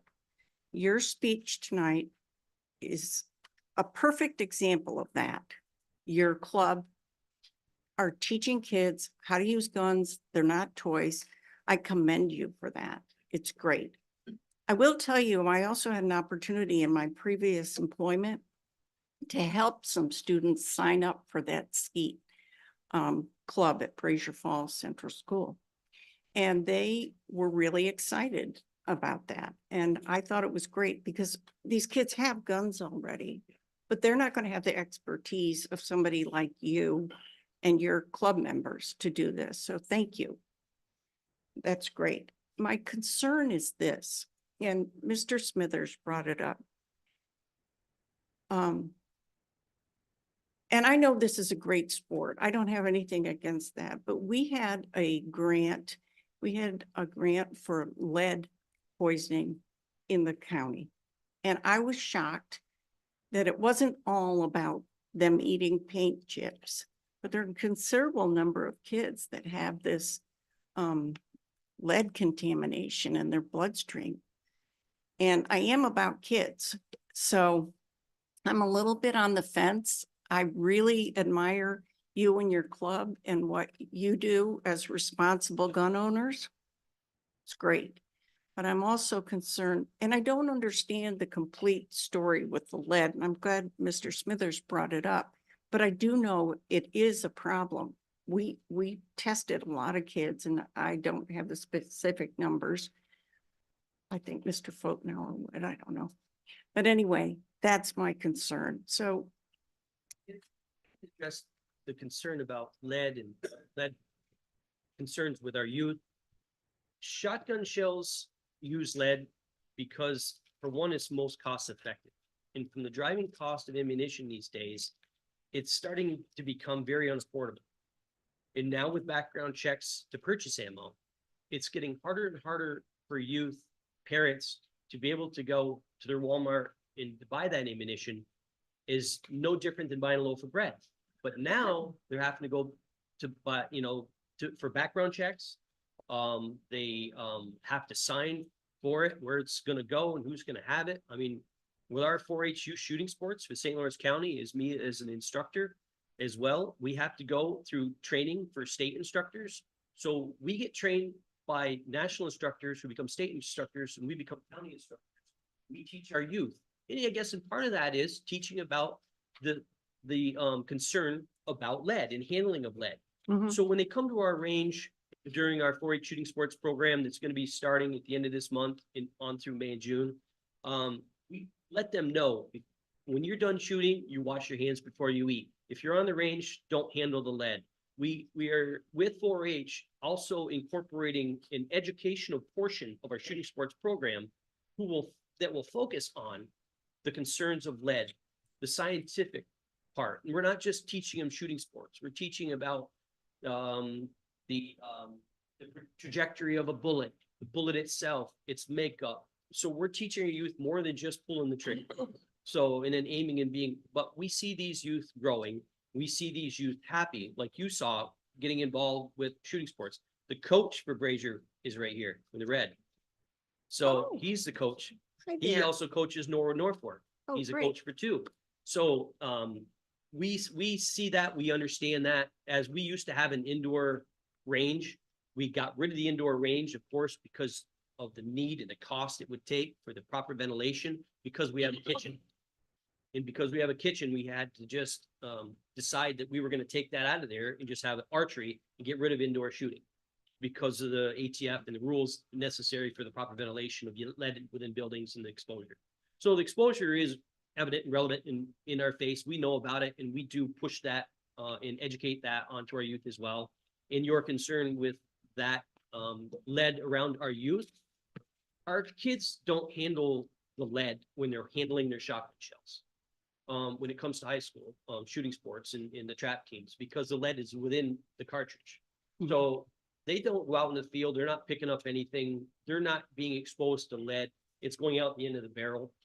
So the concern with the majority of our youth, they're not exposed unless you see them somewhere, which we were all young. We did it. We climbed on the berm. We picked up some lead. We thought it was cool to have a bullet in our pocket and stuff like that. We don't usually let them do that too much because of concern, and we have them wash their hands. So the concern about lead and contamination in the youth and our health of our youth, we do emphasize on the education of that as well. So A little follow-up, please. I guess that's wonderful, I think. Yeah. And I appreciate that this is constrictive because of the people that don't do things right. And that's what happens to legitimate shooting sports, is that there are people that don't know how to do this well. The water table issues, I read the bill and it seemed to be more oriented towards the water getting, it's Yeah. talking about wetlands. Yeah. okay. And as you mentioned it, and they talk about, as the bill says, and it talks about from introducing wetlands or open water sources. So open water sources, ponds, rivers, stuff like that. There is the concern, there was a bill passed, talk about Class C rivers and waterways, which was basically about places where people fished, which is concerning because if people are gonna fish, then you obviously don't want lead poisoning, which we also understand that. So, but our streams and our ponds and most of our shooting ranges, and at least majority of which that I know of, maybe I'm wrong, usually don't shoot over top of water, over pond. We're usually on an open field range. But if we're within that distance of a wetland, but not technically shooting into the wetland, that's another concern of ours. And what restriction is that going to put on us, and what cost is it going to be to, can we move our range? Can we have to shut down that portion of our range? And what financial burden will that have on our club? And the financial aspect of our club, and every penny that we spend in our club goes back into our club as we are for nonprofit. But we also do a lot with our youth. We have a junior archery program all through the winter time. I mean, between our 4-H shooting sports program, I mean, with the high school trap teams, we already have 4 teams shooting arrow, but 5th that was interested, that just didn't get in time. So the growth there with our members and with our club is about not just our youth, but the adults. We have a lot of adults that like to come shoot, a lot of first timers, a lot of people that just can't find a place to shoot. We would rather have them come and shoot on a shooting range than, as some people go in their backyard and shoot somewhere that's not safe or designed as a safe haven for shooting sports.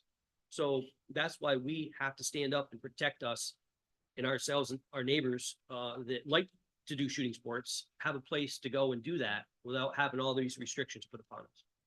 So, Mr. Collier, I learned a lot from you this evening. Thank you. thank you. Mr. Hall. Thank you, Madam Chair. This is a question for whoever may know the answer, but my first question is, how much lead has there been attempts to quantify how much lead there may or may not be on that margin of ending up in a designated wetland area? Do you know if there's been any attempt to provide a number or an estimate? Are you talking about an individual shooting sports program, or are you talking about what their concern is for the percentage of lead entering wetlands? Yeah, based from the state's perspective, is there? Don't want any lead in the wetlands at all, but I mean, you don't want any lead in the wetlands. And what percentage does lead become a problem? Or different than dumping a bunch of sewage in the St. Lawrence River, across the river? I mean, so to my knowledge, I don't know the percentage, but I just do know that they don't. I mean, having any lead whatsoever isn't good. Sure. I mean, I don't know if she asked the question. I don't know what level of handling lead sinkers when we were kids did we get cancer. I mean, I don't know that. Well, I do think that the published acceptable level of lead exposure is 0, right? That's I think understood. But we're also talking about, a regulatory regime, and there's cost to that, like we're discussing, there's costs to that regulation. So I'm just curious if there's any attempt, because I guess in the way I think about it, there's actually lead in more things than we realize. There is. Every Yep. phone we handle, even those beautiful green EVs are chock full of lead batteries, solar panels, wind turbines. There are many objects in our daily lives that contain sometimes significant amounts of lead. And we rely on those, and you know, what happens when a hailstorm hits 100 acres of solar panels that abuts you know, a wetland? That would be a terrible thing. But I guess I see this as leveraging. I mean, calling it alternate means to using lead, I don't know. You know, they had tungsten, they have steel through waterfowl sports. There are alternatives, but that comes at a very higher cost to the sportsman. Yeah. And I get that. Will there have to be a rule that says that sportsmen's clubs have to use alternative shot or bullets? I don't know. I mean, I'm not gonna go to war with rubber bullets, you know? So, I mean, to go out deer hunting, you're gonna shoot your deer rifle, you're gonna use lead bullet. At what point are we gonna go after deer hunters because they're shooting out in the swamp because the 0% of lead gets into wetlands? I mean, that's why we have to start protecting our sportsmen at where in the means that we can, at the platform in which we have to help them by. Yeah. So giving them a safe haven to come shoot, that's where we're at. Yeah, and if Madam Chairman, if I may Yep, follow up. second question. Yeah, I just think there's gonna be a balance of interest here. And I think I see a lot of this as an attempt to extinguish a cultural heritage of responsible gun ownership and usage for maybe a valuable marginal benefit environmentally, but at what cost is the real question. At what cost would mean that, what cost do they push on the remediation cost and don't offer grants? There's a lot of grants. The Environmental Protection Fund, you know, they have grants. When you start looking at the New York State Conservation Fund, they actually offer grants for organizations. If this thing goes to fruition and passes, we're gonna need grants from the state to help us fund cleanup if they push us and say that we actually have to do some cleanup, because if not, we're shut down. We're done. We can't afford to clean up. So that if we stop it now, we don't have to worry about it later. And if they don't have money for us to help us, is they're willing to help give conservation everywhere else, they overlook the fact that what we do for our youth. So. Next up, Mr. Denisha. Thanks, Madam Chair. I appreciate you folks being here tonight. Been a long time since I saw you, Larry. And I don't have a question, but I just to, I think some supportive comments. You know, I think you're exactly spot on. Well, this is in the resolution, it said it's formed as a guise of an environmentally friendly bill. You know, and I think that's a bunch of hooey. I think it's another workaround to restrict or limit recreational use of firearms. Where I went to school at Herman DeKalb, and we used to have a rifle range. And I know many of us went and utilized it. Had to shut it down because it could not meet the state requirements. You know, it's perfectly safe. You know, I think the shooting, this is about what you guys are doing is about shooting sports and firearm safety education.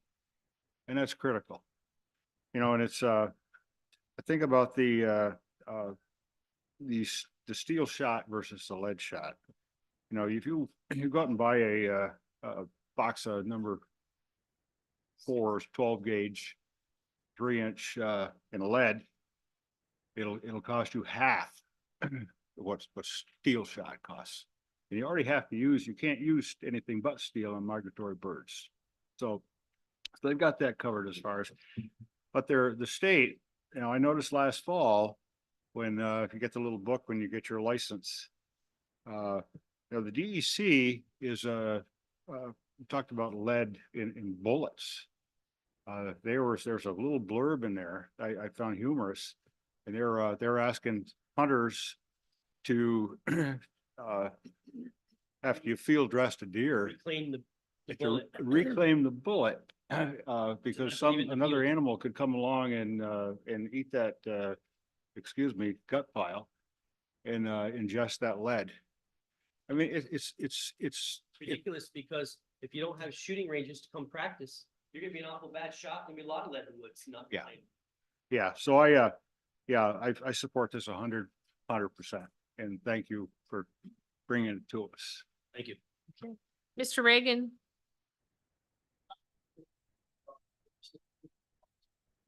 Thank you for all you guys. Are doing. I know some young people who are in the shooting sports programs and they're benefiting from it. And it's very important, especially in this day and age, to encourage kids to get out and do things and get away from being in front of their TVs and video games. And we're really seeing kids in the high schools getting excited about these shooting sports programs that the hunting and fishing clubs have helped foster and brought about. And you're doing a great job. This is just another example of people downstate who don't understand our way of life, who are trying to impose another way to restrict and hamper the responsible use of firearms. And it has to be fought. It has to be fought every way, because once they get their toe in the door, the rest of them is coming in. So thank you to the chair and Legislator Webster for bringing this to our attention. You know, it's very important that we oppose this completely. Well, I think the last time I was down to the range, I looked over and who did I see? My daughter, my wife's doctor, pulling out his pistols and shooting at his steel targets.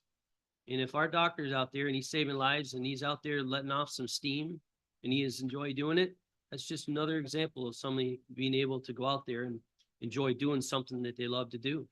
You know, I've seen youth grow, change, and become better examples of, you know, our next generation of next leaders and, you know, better community leaders that have grown from the confidence that they've gained from shooting sports, that maybe they couldn't get involved in other sports, and they find themselves progressing in these shooting sports that we offer. And that's why we want to protect our clubs.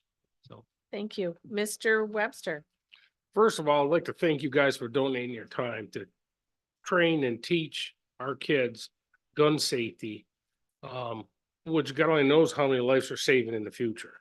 Now, I'm going to call this what this really is. This is an attack on the Second Amendment. Okay. Why have I heard anybody talk about the amount of sinkers that are in Mudcap in Norwood? When I was a kid, we melted down car weights because we went through some of these sinkers. I haven't heard anybody complain about these sinkers in the water.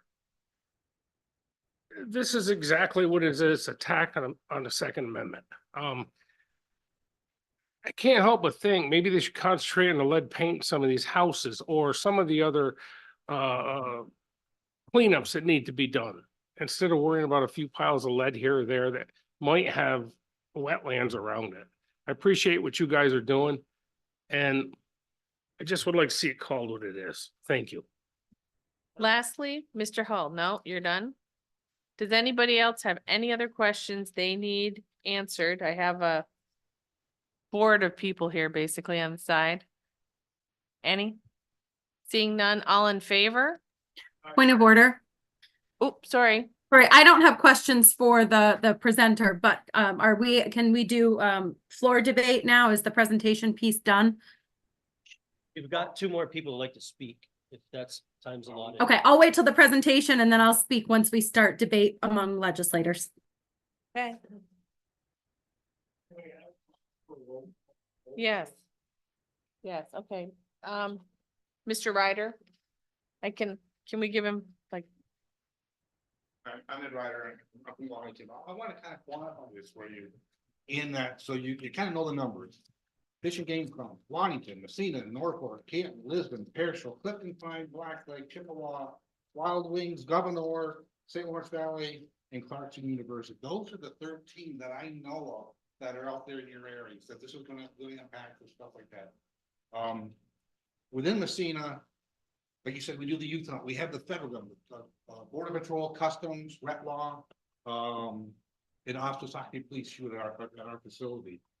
If you do the numbers, they're talking 600 yards by 300 yards, 1,800 feet by 900 feet. That's 1,628,000 feet. That's 37.2 acres. Some of these clubs aren't that big. So the numbers that they're throwing at you, what they're calling for, is not going to work. This started down in Carmel, New York. It's a local municipal township code enforcement issue that should never got out here. It never should got out. Like I said, if I went to my parents' place in Russell, the target out there, and I shot it, I'm in violation. Based on what they're saying in 3.A. We do the youth hunts for the turkey and all those other items that are in there. I put more golf balls and plastic tees in the St. Lawrence River than I have one lead shot in the St. Lawrence. So I mean, if you start seeing the fence going down the St. Lawrence River to prevent my golf ball from leaving the town of Louisville and heading down to Montreal. So those are just some of the numbers, so you know the impact of the clubs that are in your area. I'm not talking about Stillwater or Twin Falls, all these other hunting clubs that may have a designated shooting range, outdoor range equipped with targets for use for firearms and shall include but not limited to all rifles, pistols, and shotguns. So if you belong to a hunting club, you're in violation. What we do at the line at Messina, we have done soil sampling. We line the response. We have people that mine the burns, mitigate whatever you want to call it. And they basically take that out and there's a black cartridge shooting group, and then they melt that down, make 4570, whatever it's called, and that they reclaim that way. So we do have that. So we do have procedures that are out there that we are following and mitigating and basically encapsulating the wet. So just you know that's what's going on out there in a number of clubs that you do have. Y'all see any questions? Mr. Lightfoot. Just a comment, no questions. If you guys don't see this for what it really is, I'm ashamed of you. It's a part of what Mr. Webster just said. It's a part of a bigger thing, as far as I'm concerned anyway. And it all has to do with the rights and the chipping away. Where does this come from? Carmel, New York. Down here, it says Rockland County, Putnam County, and Westchester County. Have you ever been down in those counties? Have you ever seen the congestion down there? I'll bet you couldn't find 600 yards of property by 300 yards of property down there that hasn't already been sold or used as a golf course or something else down there in order to have that. And this is just like the resolution that come out of some Fruit Loop, if you will, that lives in the Queens that wanted to prevent us up here from using firewood, for God's sakes. It's an altogether different world up here. And what you guys are doing, it's really a service to our young people. It gets them out with responsible adults, and it teaches them gun safety. It teaches them, you know, the rules of the road, so to speak. You just don't pick up a gun and walk away and think you know everything about it, believe me. And so what I'm saying is it's like Mr. Reagan said. I was going to use the analogy that the ostrich got his head under the tent. The toe under the tent, it's the same thing. Once they get it a little bit, they're going to go for a little bit more. And if you think for a minute that they are going to give you a bunch of grants to take care of this, you guys you need help. they will brush that off on you, just like they brush off everything they can on St. Lawrence County and the rest of the counties of the state to pick up all the programs that they think out down there. And the people that are thinking of these programs and whatnot, and not how they're going to finance them, that's for darn sure. It's get the program, we'll get the money somehow. And usually we'll go get it from the county. And this is no small thing if you look at it in the entire state of New York. It could be a big thing. And like we said, you get your nose under the door, your toe under the door, or whatever you want to call it, or under the tent, that it's going to get worse. And I would think and agree that it's part of a bigger way of dealing with Second Amendment rights.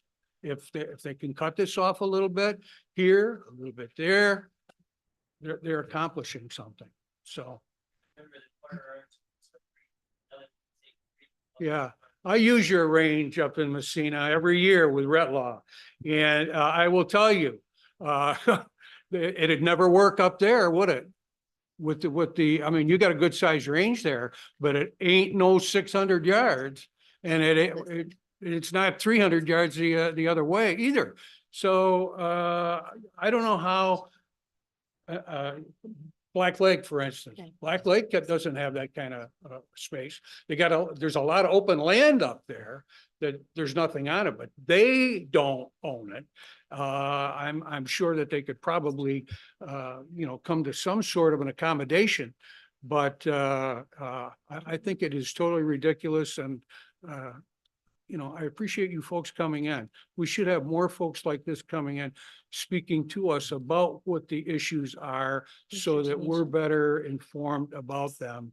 And you can bet that I, for one, will be voting against this debacle that they're trying to put forth downstate. So thank you again.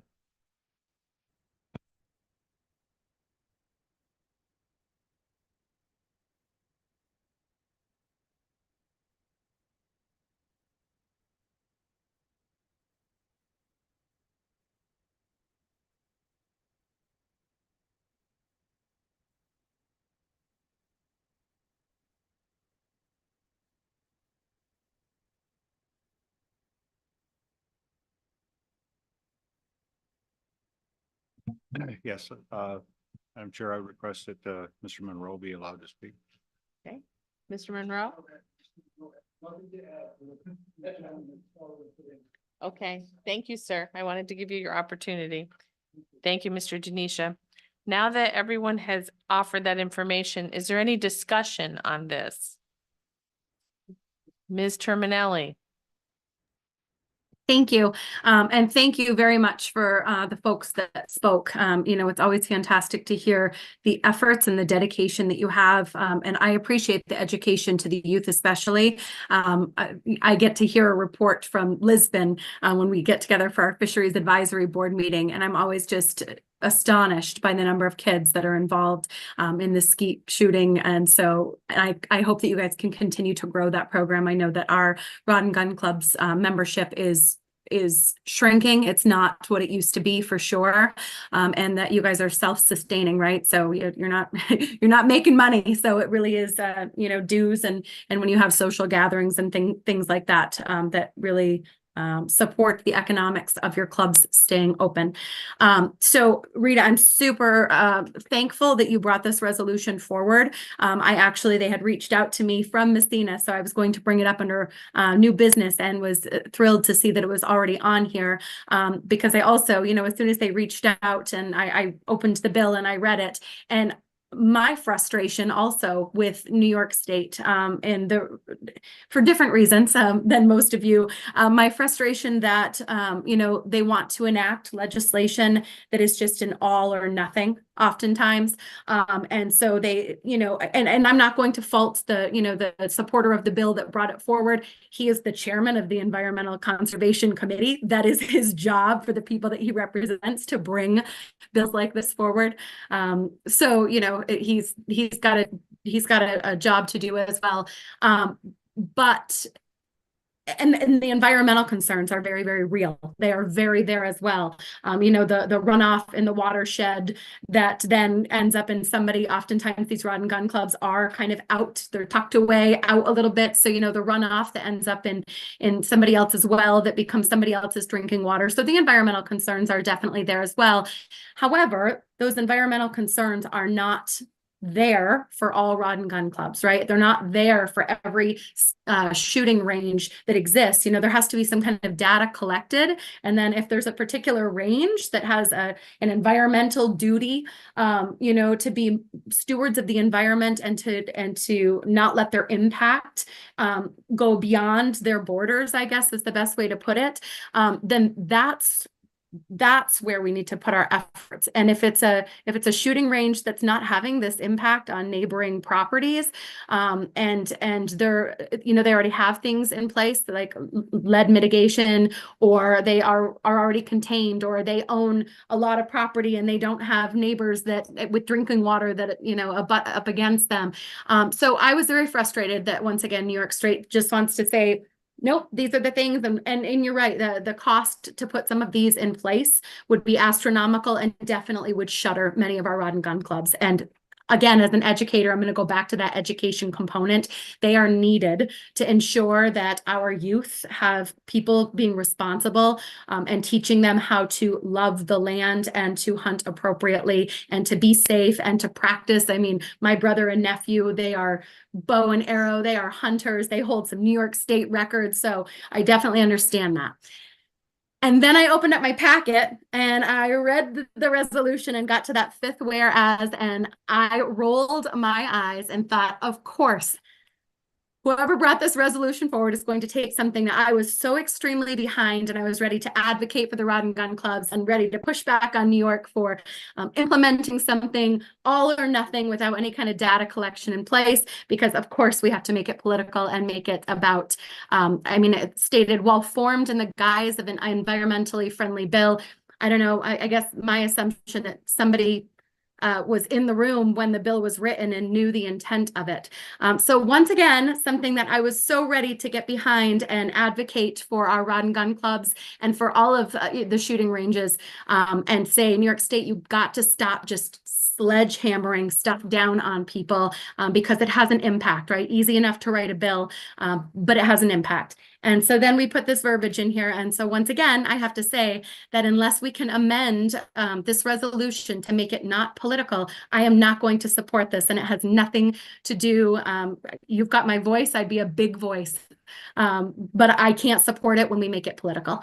So that's all I wanted to say. And again, thank you to those of you that came, that informed and spoke to us and presented wonderful information. And you do have my support. Anything I can do to support the rod and gun clubs, but unless we change this resolution tonight, I will not be supporting it.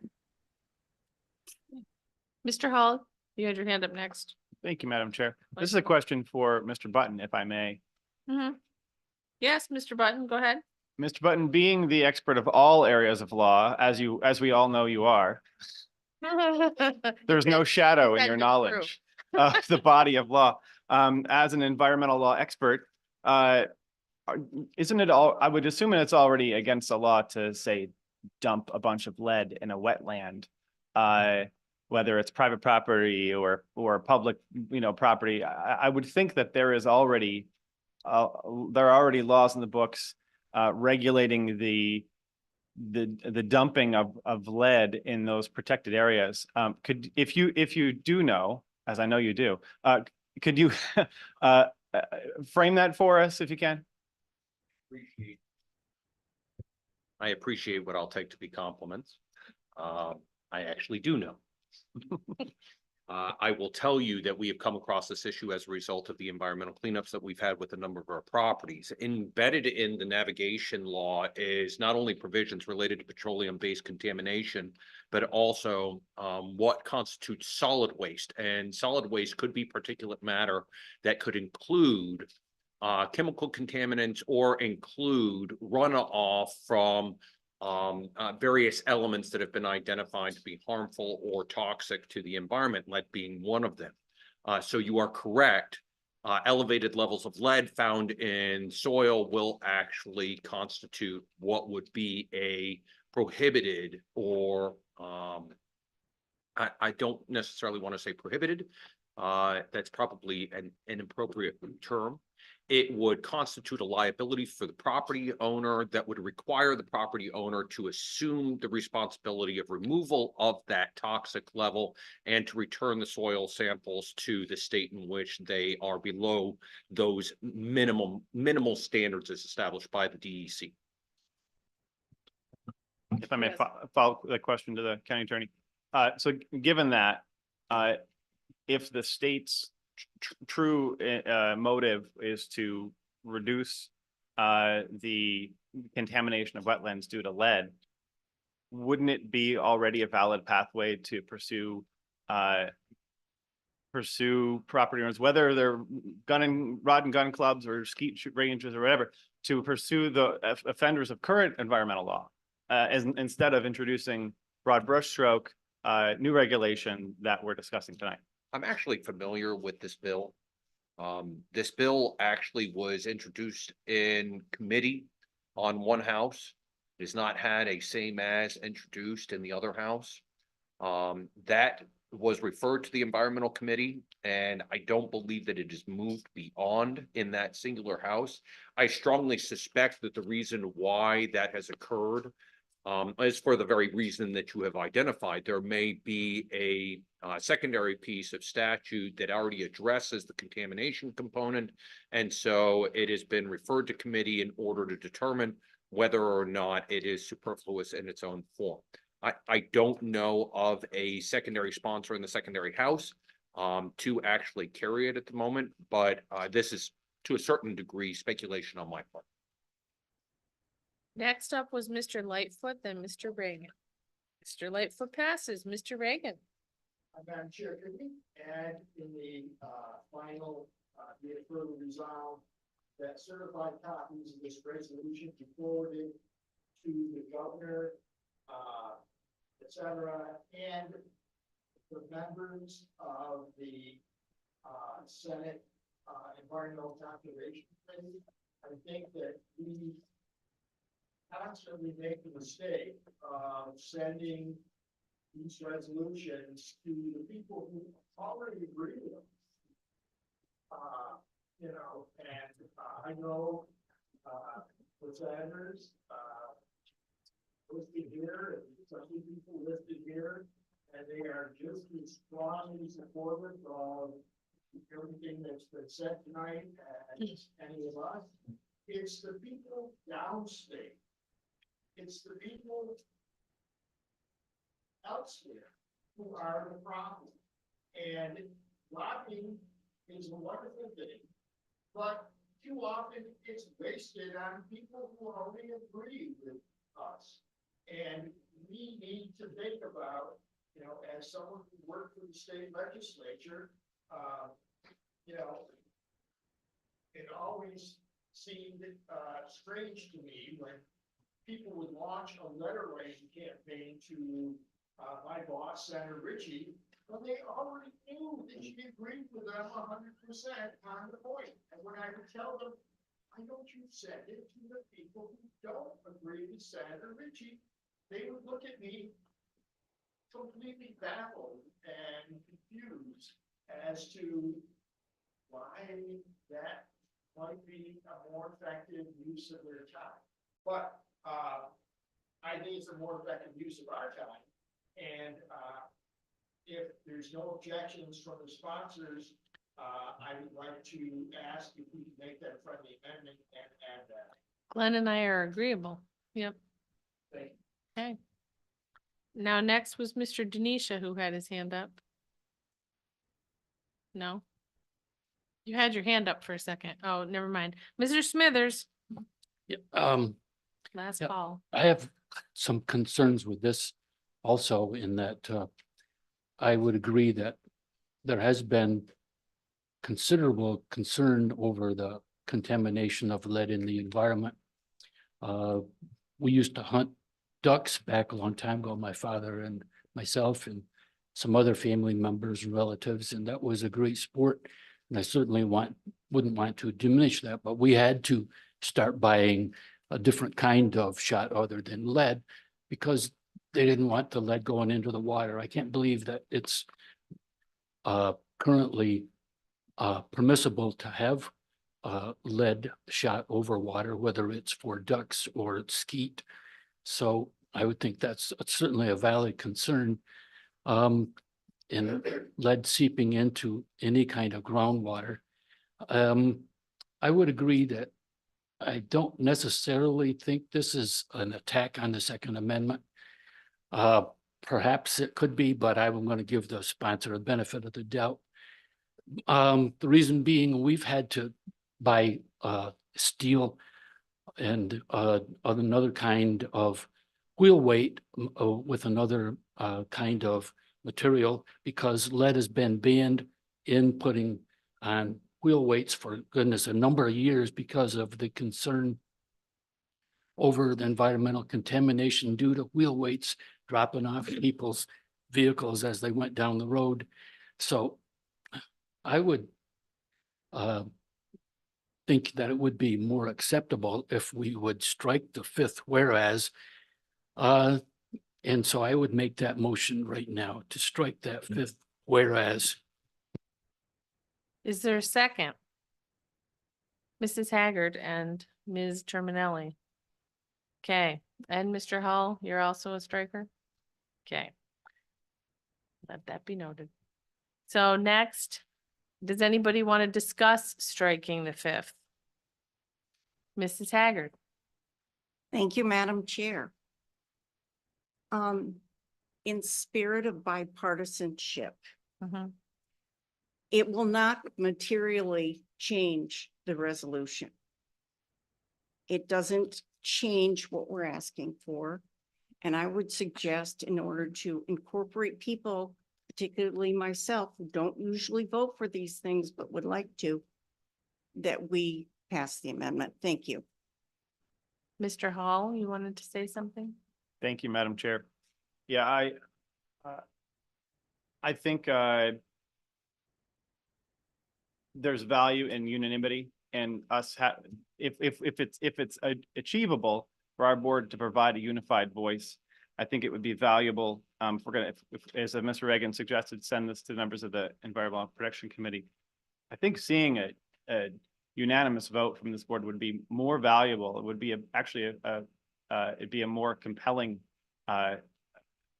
message to send, and as much as we can be compelling.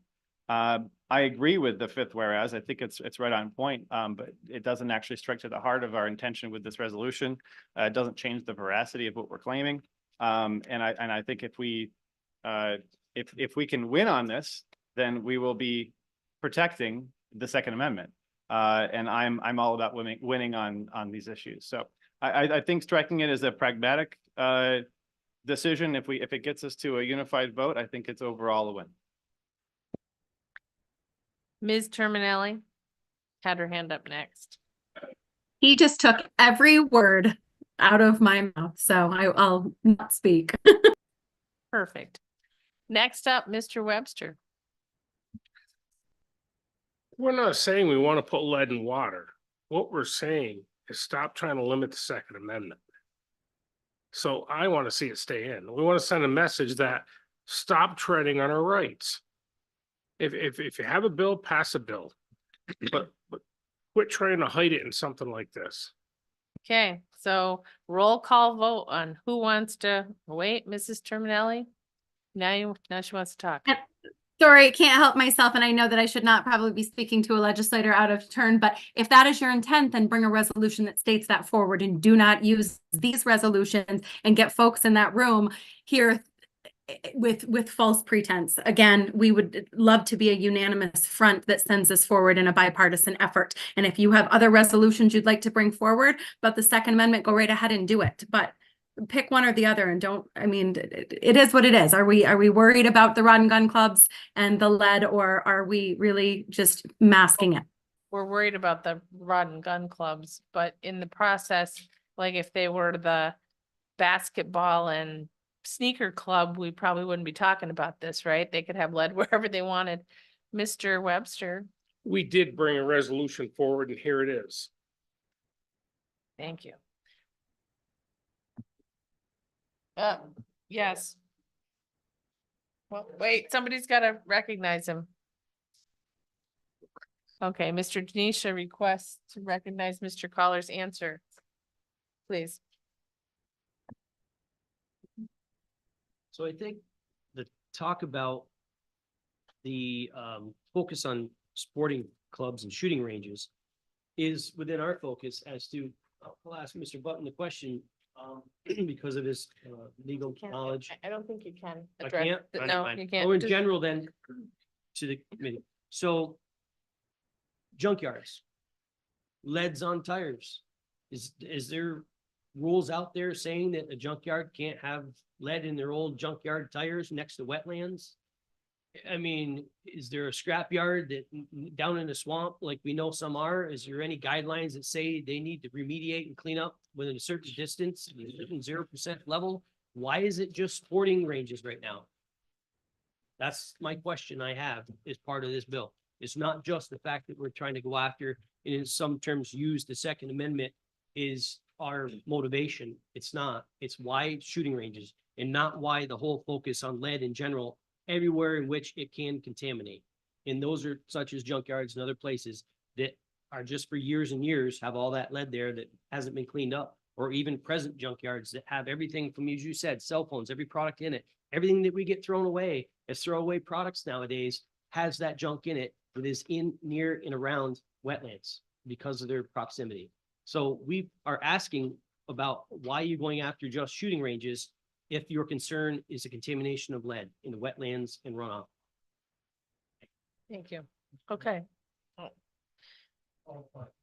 Yes, that's what I was just gonna try to do. Okay, we've called the question. No, I get that. Can I have a roll call vote on whether or not we get rid of the fifth whereas? Oh, sorry. We don't do this much. I apologize. All right, all in favor of calling the question? Aye. Opposed? None. Seeing none. So we'll now vote on whether or not to abolish the fifth whereas as presented. Paul? Okay.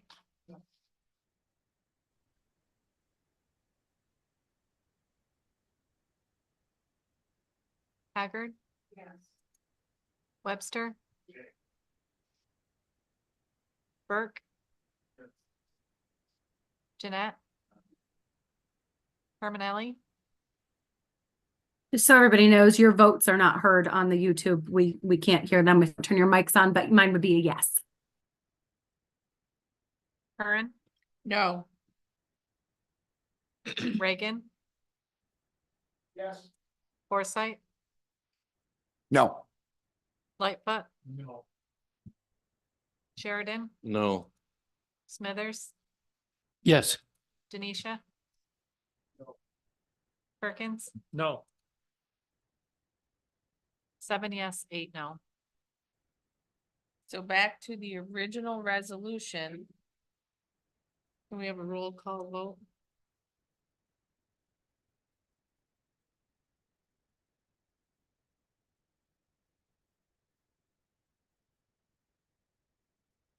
Please. Okay, Resolution to reject the bill, right? And my vote is no. So you're voting on whether or not to pass this resolution.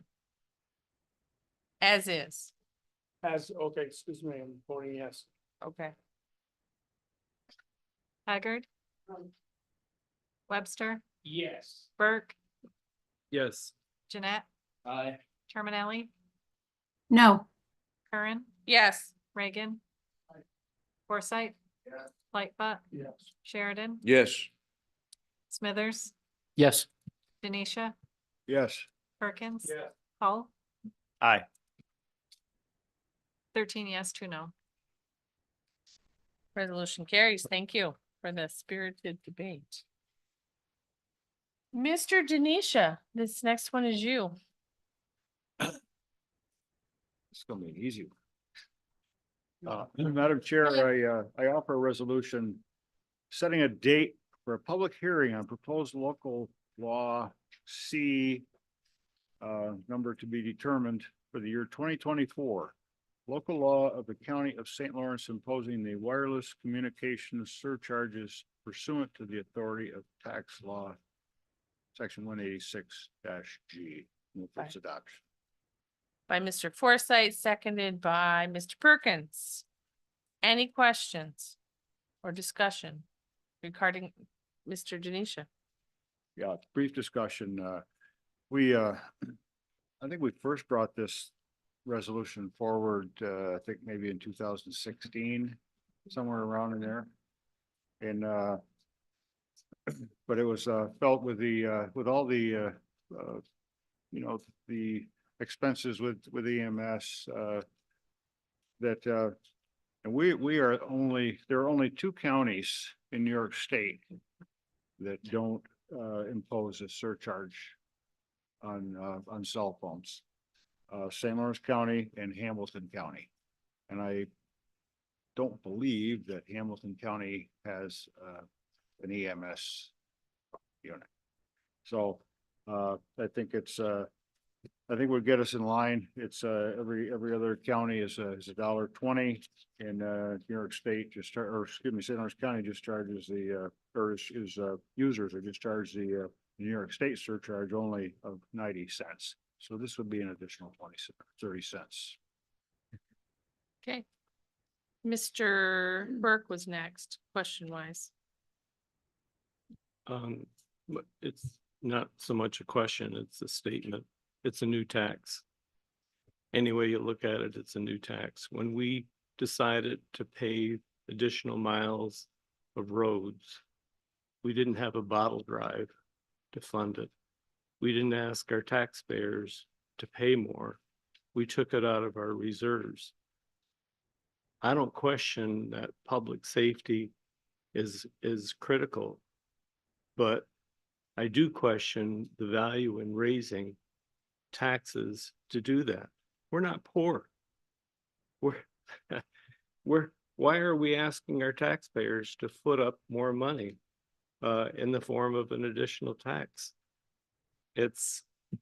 I may well be in the minority, but I'm going to tell you, I will not vote for any new taxes. Okay, Mrs. Haggard, you had your hand up next.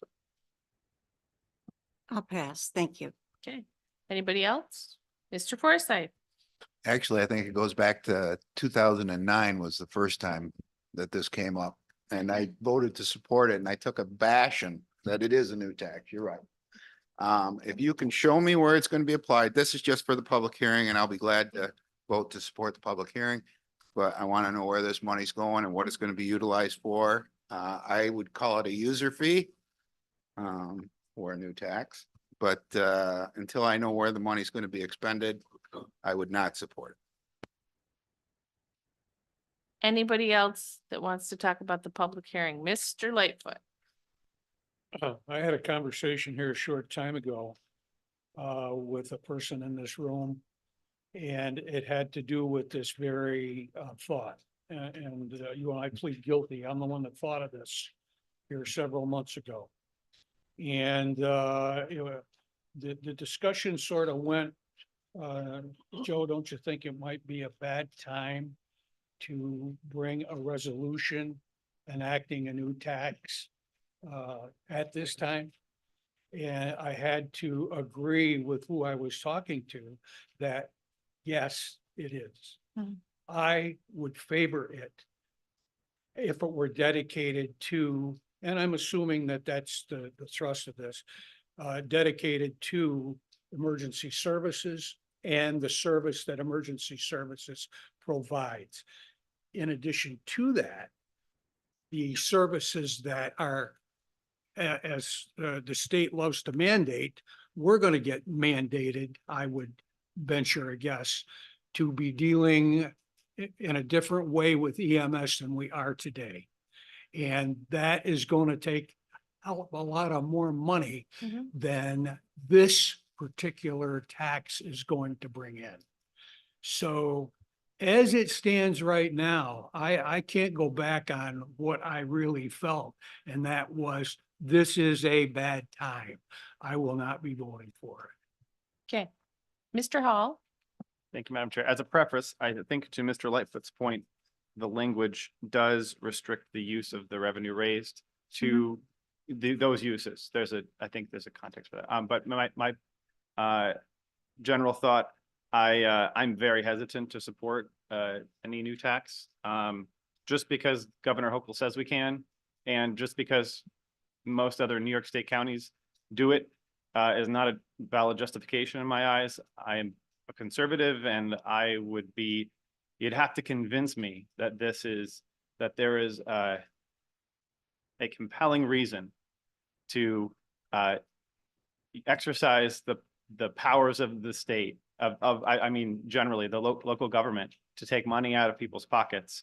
And when we get to that point, I mean, we'll discuss this after the public hearing, but I would be very hesitant to support any new tax, especially at this time where real wage growth is down and inflation is up. And I understand the pressures on the county government to provide services for the public welfare.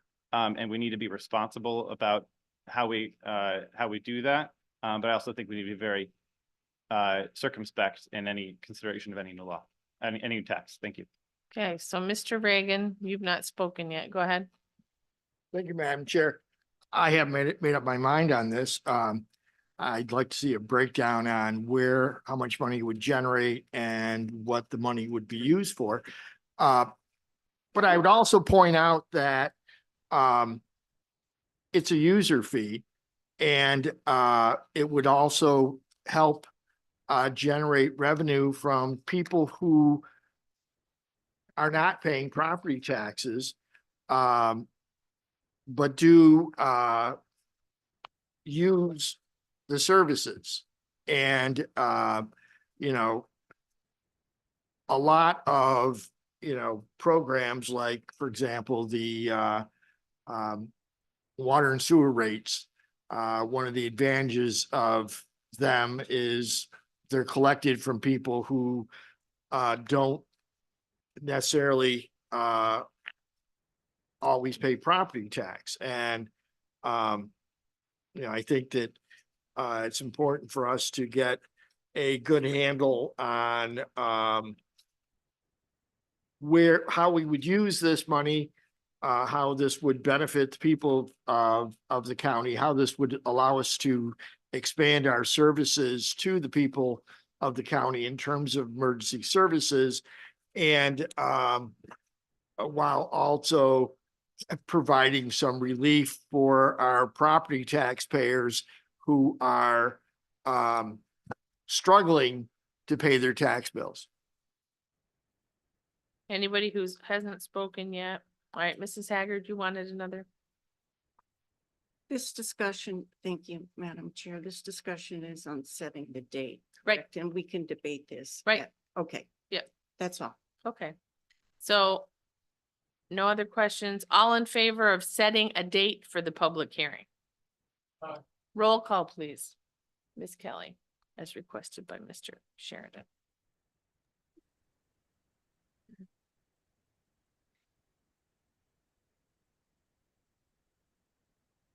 Haggard. Webster. Burke. Jeanette. Terminelli. Yes. Curran. Yes. Reagan. Forsythe. Lightfoot. Yeah. Sheridan. No. Smithers. No. Denisha. Perkins. Yeah. Paul. Aye. Fay. 11 yes, 4 no. Mr. Lightfoot. What I wanted to do before this resolution came forward was to ask the chair lady to advise these the interested parties here that this is a committee only, And the reason for the vote tonight was either to move it or not move it to the full board in order to have it officially adopted. So if you would do so, or if you would like to do so, I'd appreciate it. I think that they deserve to know that. Yes, it will come up for official vote the first Monday of May, which May is 6th. May 6th. If you wanted to come back, there's community participation, and you could each have 5 minutes to speak about it. Thank you, Mr. Lightfoot. Okay, so we passed this.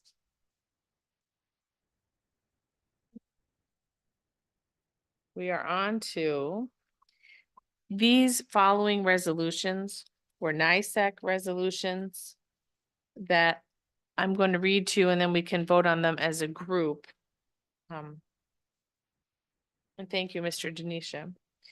We have a resolution calling on the governor to complete enhanced federal medical assistance percentage reconciliations that are years overdue and provide a full accounting of the funds owed to counties and New York City and schedule a release for these federal funds.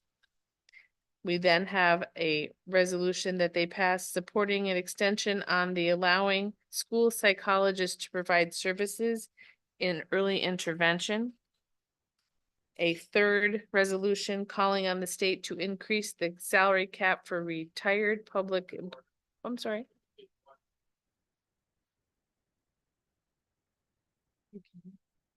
We can if you want, okay. So calling on the state to increase the salary cap for retired public employees seeking county employment.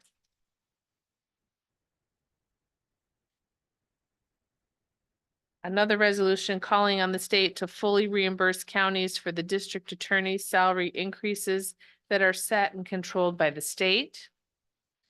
We have a resolution urging the governor and state legislature to restore essential funding for rabies in the 2024-2025 state budget. A resolution supporting the Senate Bill S 2695-B and Assembly Bill A 7086-A to ensure sheriffs and undersheriffs continue to have police powers. And then G, encouraging Governor Kathy Hochul and the New York State Legislature to increase the medication-assisted treatment budget allocations for county jails. Mr. Lightfoot. If it's permissible, I would make a motion. I would second those resolutions. Yes. Okay. Any discussion on any of them? Mrs. Haggard. Thank you, Madam Chair. I just want to point out the B, supporting an extension on allowing school psychologists to provide services for early intervention. That is extremely important. Mhm. We are so crippled by specialists in all areas of supporting kids, and I would definitely support that along with the other ones, but that's very critical. Early intervention is where you help. Any other comments, questions, concerns? All in favor? Any opposed? Thank you. The other part of the vacancy review committee by Mrs. Doyle. So on this agenda, we have one department, the sheriff's office, who will be presenting all the positions to be considered tonight.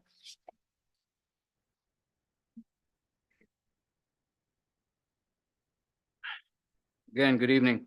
The first vacancy I have is a principal fiscal officer. This is due to retirement. This person would serve 70% with the sheriff's office, 30% with emergency services. And I ask that you consider filling this position. Questions?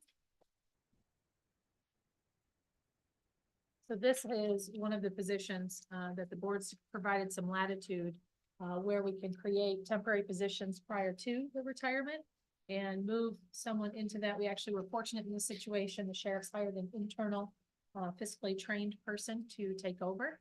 And so there was some overlap, and so this is that secondary fill of the permanent position when the person actually retires. Questions? Okay, next one. The second one is the vacancy is a corrections officer, again, due to retirement. Just the importance of having that corrections officer in the facility filled as soon as possible. We seem to have a valid list over there, unlike the criminal division. Questions? Okay. And last one is an abolish and create. So this one, it's, I'm asking you to, create the position of detective sergeant for the drug task force. The importance of having a detective sergeant in the drug task force, is very pertinent. That person needs to have supervisory status, over there to manage the things that need to be managed in the drug task force. If you go down to the narrative, you can see that, that person, is essential to operations. And he coordinates with all local departments, Homeland Security, National Guard, Counter Drug Force, New York State Police, North Country Crime Analysis Center, U.S. Border Patrol, U.S. Customs and Border Protection. He also, that person would also conduct monthly drug task force meetings. It would make things flow that much easier through the sheriff's office if we could add a drug task force, detective sergeant to the drug task force. Giving that person that title of supervisory status where he can operate freely without having to contact a supervisor. So. Questions? Is that your line? I don't see any questions. Okay, thank you, Sheriff. Thank you. Oh, Mr. Forsythe. Thank you, Madam Chair. Just a quick question. When are they planning on the next test for deputies? Is there an idea?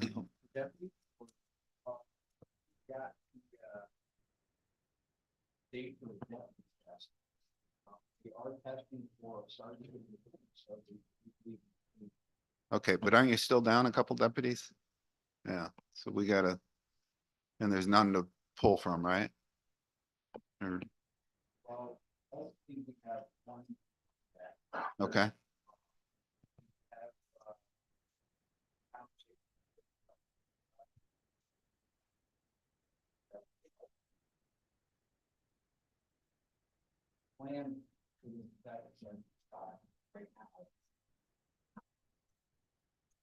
Is, you've all met Detective Shattuck. Until we can have a test is to put him in that position right now. I think he's great at what he does. He's a responsible person. He's capable of making the decisions that need to be made. It's just, he doesn't have the status to do that. Okay. Any other questions? Seeing none. Thank you, Sheriff. Okay, next up, the County Administrator's Report with Ruth Doyle. So, short report, I was also gonna make a plead, like Legislator Denisha did, for the drivers. I think there's been some great discussion tonight, that will be followed up with some discussion about what options we could pursue. Last week, as you all know, the county experienced our first eclipse, which was what reported of totality in centuries. The EOC was operational from 8 a.m. until 4:30 p.m. with an anticipation that if we had needed to go on until 5:30 or later, we would. We were fortunate to have representation by many county staff and agencies, law enforcement for the day. As we all saw, there was a greatly reduced traffic in actuality versus what was anticipated. So a great exercise to both connect with other counties, many of whom also had their emergency operations centers open for the day. Our EMS director prepared an incident action plan, which connected all of the dots of information. Had there been something to respond to? So I believe that in this situation for this event, we were very prepared. I also believe that we were successful in rolling out the RAVE mobile safety, which you all received communications for. That was really the motivation of getting that timeline together. We've talked about having mass notification systems for many years. It was a great opportunity, at least to start the process. We were able to get the message out. We were able to get folks signed up, as many of you did, many department heads and members of the public.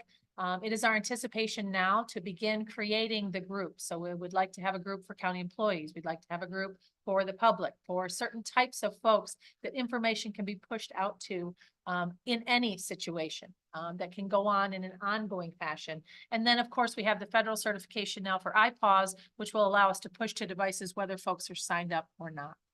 So very successful in that way. Now a vehicle to communicate much better with members of the public. Also, as Legislator Terminelli mentioned, we're testing a piece of equipment tonight. It appears as though it has been successful. We will find out how much this would actually be to implement here, but it may prevent us from having to implement a new system. But also what's critical is as we roll into, and we will very soon, our civic clerk set up, that live stream will then be our proceedings. And so from the perspective that we now are on YouTube and we're keeping these recordings so folks can access them in the future, we want to make sure that that's clear and that folks can be heard voting and heard prompted for votes, etc. So we're quite pleased with this. All reports from folks online have been great. So we're very happy to hear that and progress being made. And the last update I'll give you is we're looking now this last week to start preparing for the 2025 budget. So here we've just finished our first quarter of 24. And what we're looking at is, all of the folks that work on budget also have full-time jobs. And so we find that it's very challenging as there's more to do, as there's more to learn, as there's new staff, that we need more time to figure out what we're presenting to you, what is responsible, and we want to make sure that departments can provide the services unless you give us other guidance that they're providing today. So typically, just to run through quickly, we begin our personnel processes in May. Those are loaded in June, departments enter in July, budget team reviews in August and September, and you receive a document in October. That allows you, whether you want to do department reviews or not, to review that for the most of November, and you have voted historically either late November or early December. Now, what that means is there's a tremendous amount of work that happens after you've adopted the budget to move it so that those tax bills we all receive can be prepared accurately and gotten out with the warrants in sufficient time. And so what we're trying to do now is to back up that entire process by 1 month. Process will look very similar from your perspective. We would like to see the budget presented in September finance instead of October finance. I can't tell you today how successful we'll be, but I think every time we have an opportunity to exercise how we're doing the process that we're doing and how we can improve it going forward, we should take that opportunity. So that is some of the work we'll also be doing along with everything else. I just wanted you to be aware we're going to try that this year. So you'll be seeing some notices going out earlier and those discussions happening a little bit earlier this year. Won't that conflict with the governor there? No. Okay. We're still okay. I think we do have to move a meeting for that though, because that's an open week right now. So we'll talk more about that later. Okay. Unless there's any questions, that's all I have to report. Any questions? Seeing none. On to the Agriculture and Farmland Protection Board, Mr. Janisha. Madam Chair, Ag and Farmland Protection Board met April 4th, 6 p.m. Conducted a 8-year review of Ag District 1. And there's a recommendation, we discussed recommending combining of District 1 and 2. We had a rather lengthy discussion on solar arrays on tillable farmland. There is a public meeting on Tuesday, May 7th at 6 p.m. at the Best Western in Canton. It's in regards to the Rich Road Solar Project. Probably want to, if you plan on attending, you probably should get there early. And next meeting is Thursday, October 3rd, 6 p.m. Thank you. Next up, Alternatives to Incarceration Board, Mr. Burke. The board is not met. There's nothing to report. Thank you, sir. On to Legislator Haggard and the Board for Trustee of Supreme Court Library. We have not met since last year. Our meeting will be coming up soon, but at this time I have nothing to report. Thank you very much.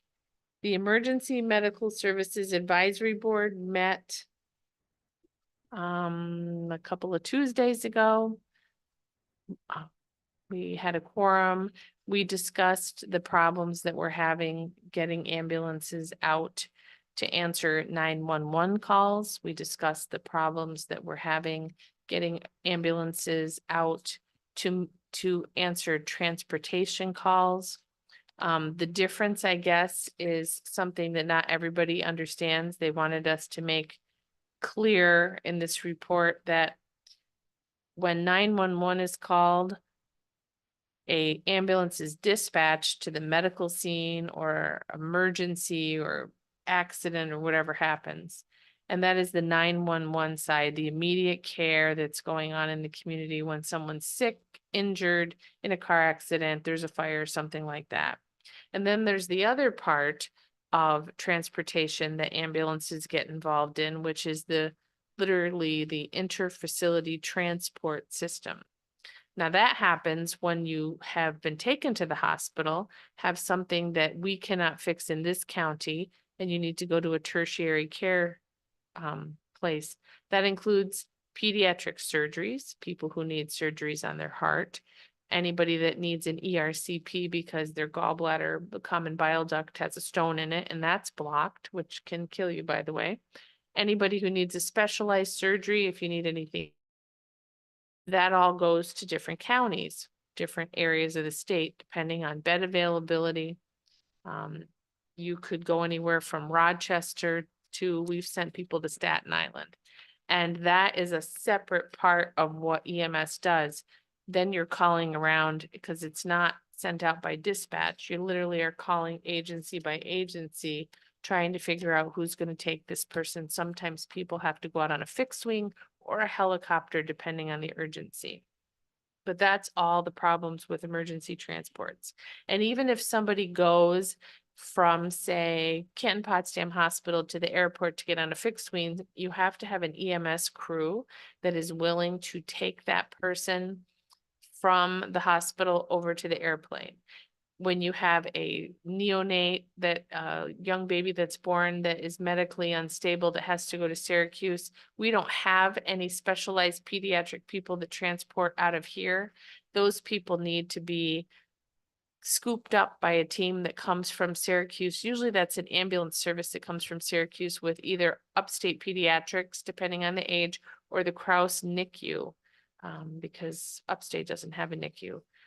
So the highest level NICU that we have in Onondaga County is at Krause. There's a step down at St. Joe's, but they normally just take, like, within their county, they take care of those kids.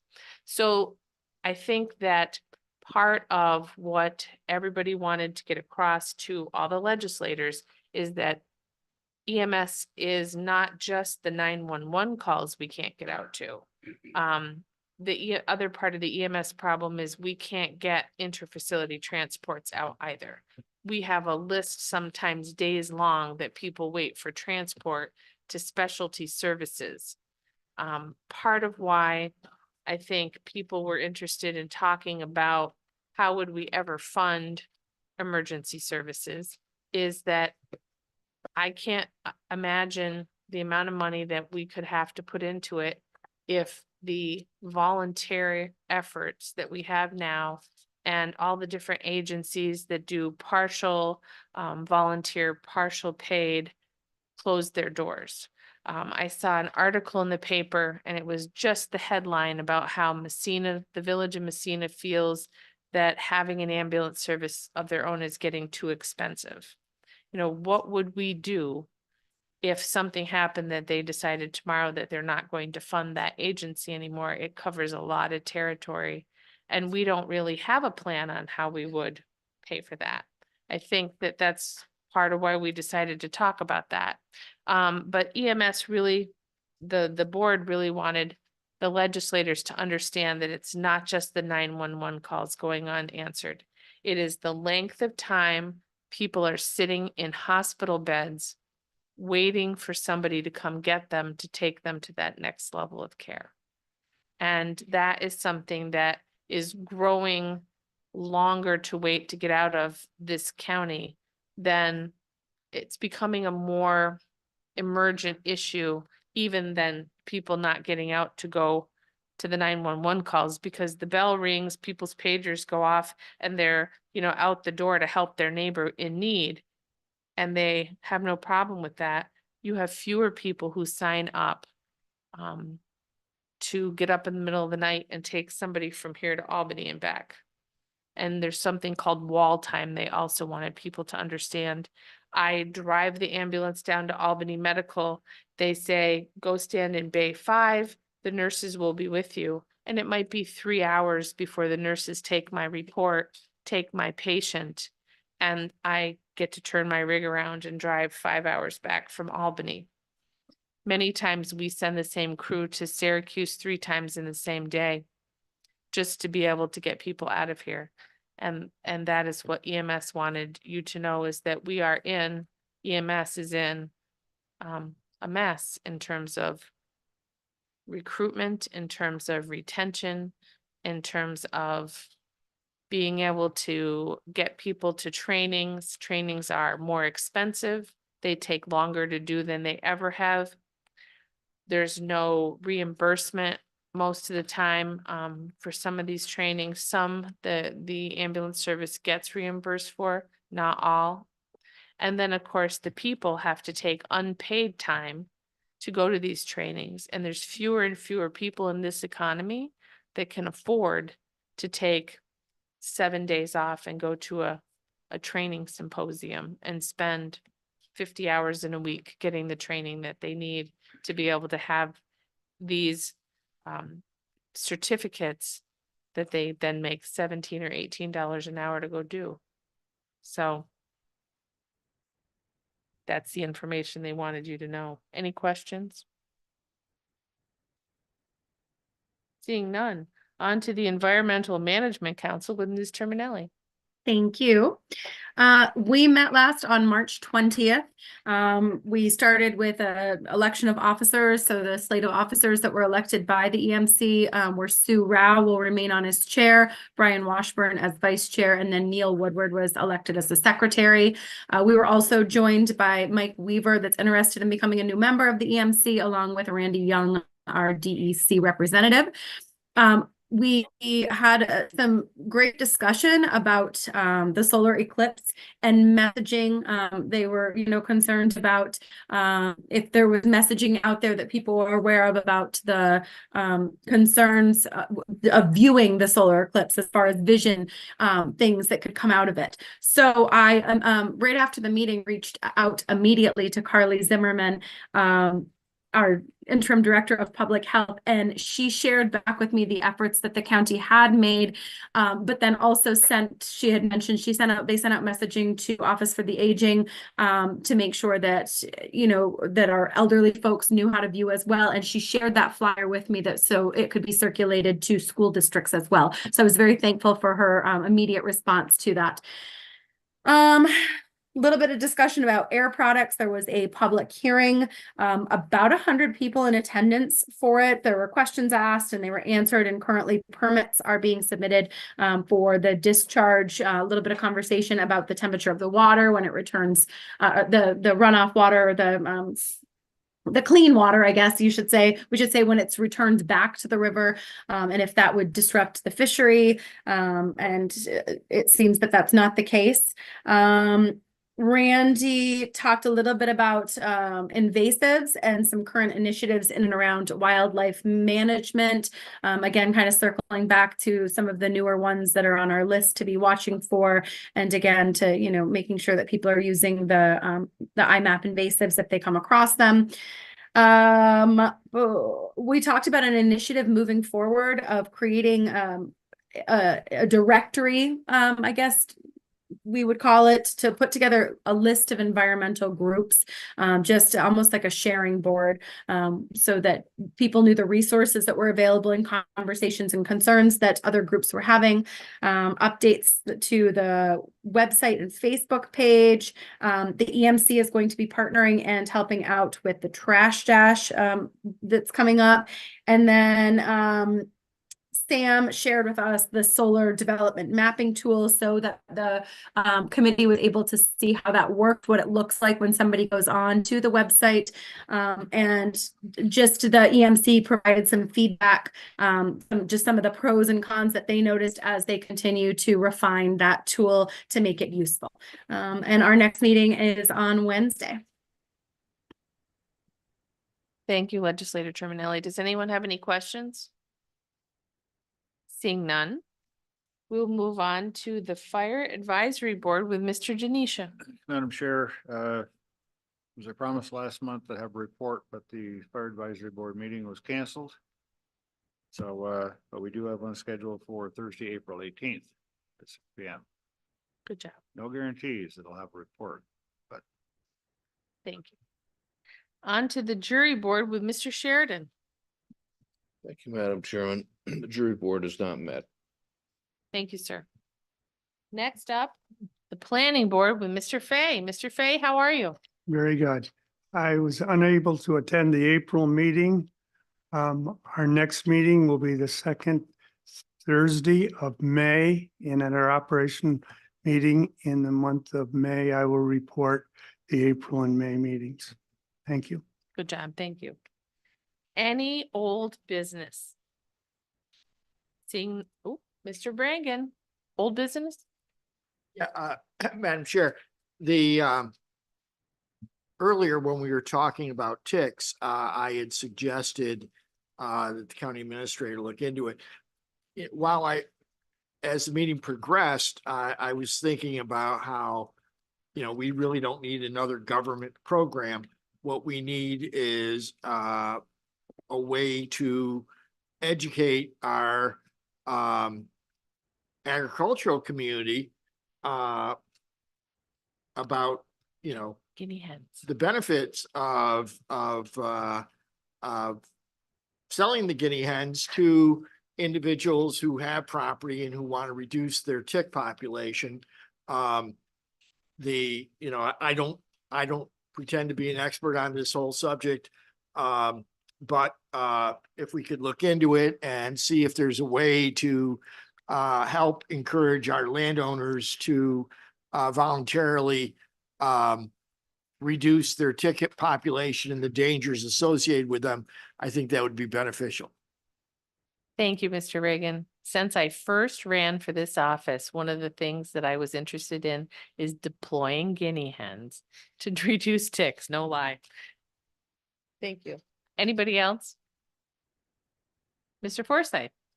Thank you, Madam Chair. I think you can add possum, if I remember possum. Yeah, doing possum up too, around the yeah. field, so we can. But you can't, they're not as easy to Four-legged, breed yeah. and distribute. Anyone else? Okay, seeing none, any new business?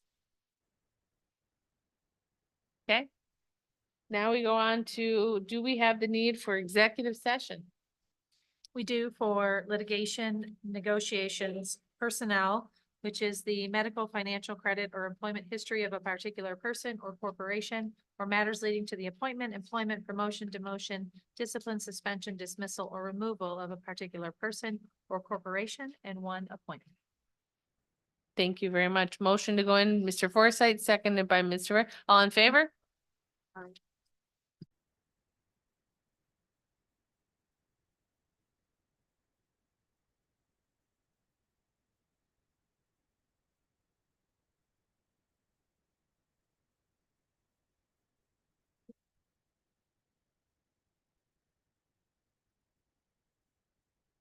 And Nicole, Nicole, I'll email them to you. If there's no further business to come before this board, motion to adjourn by Mr. Fay, seconded by Mr. Hall and Mr. Forsythe.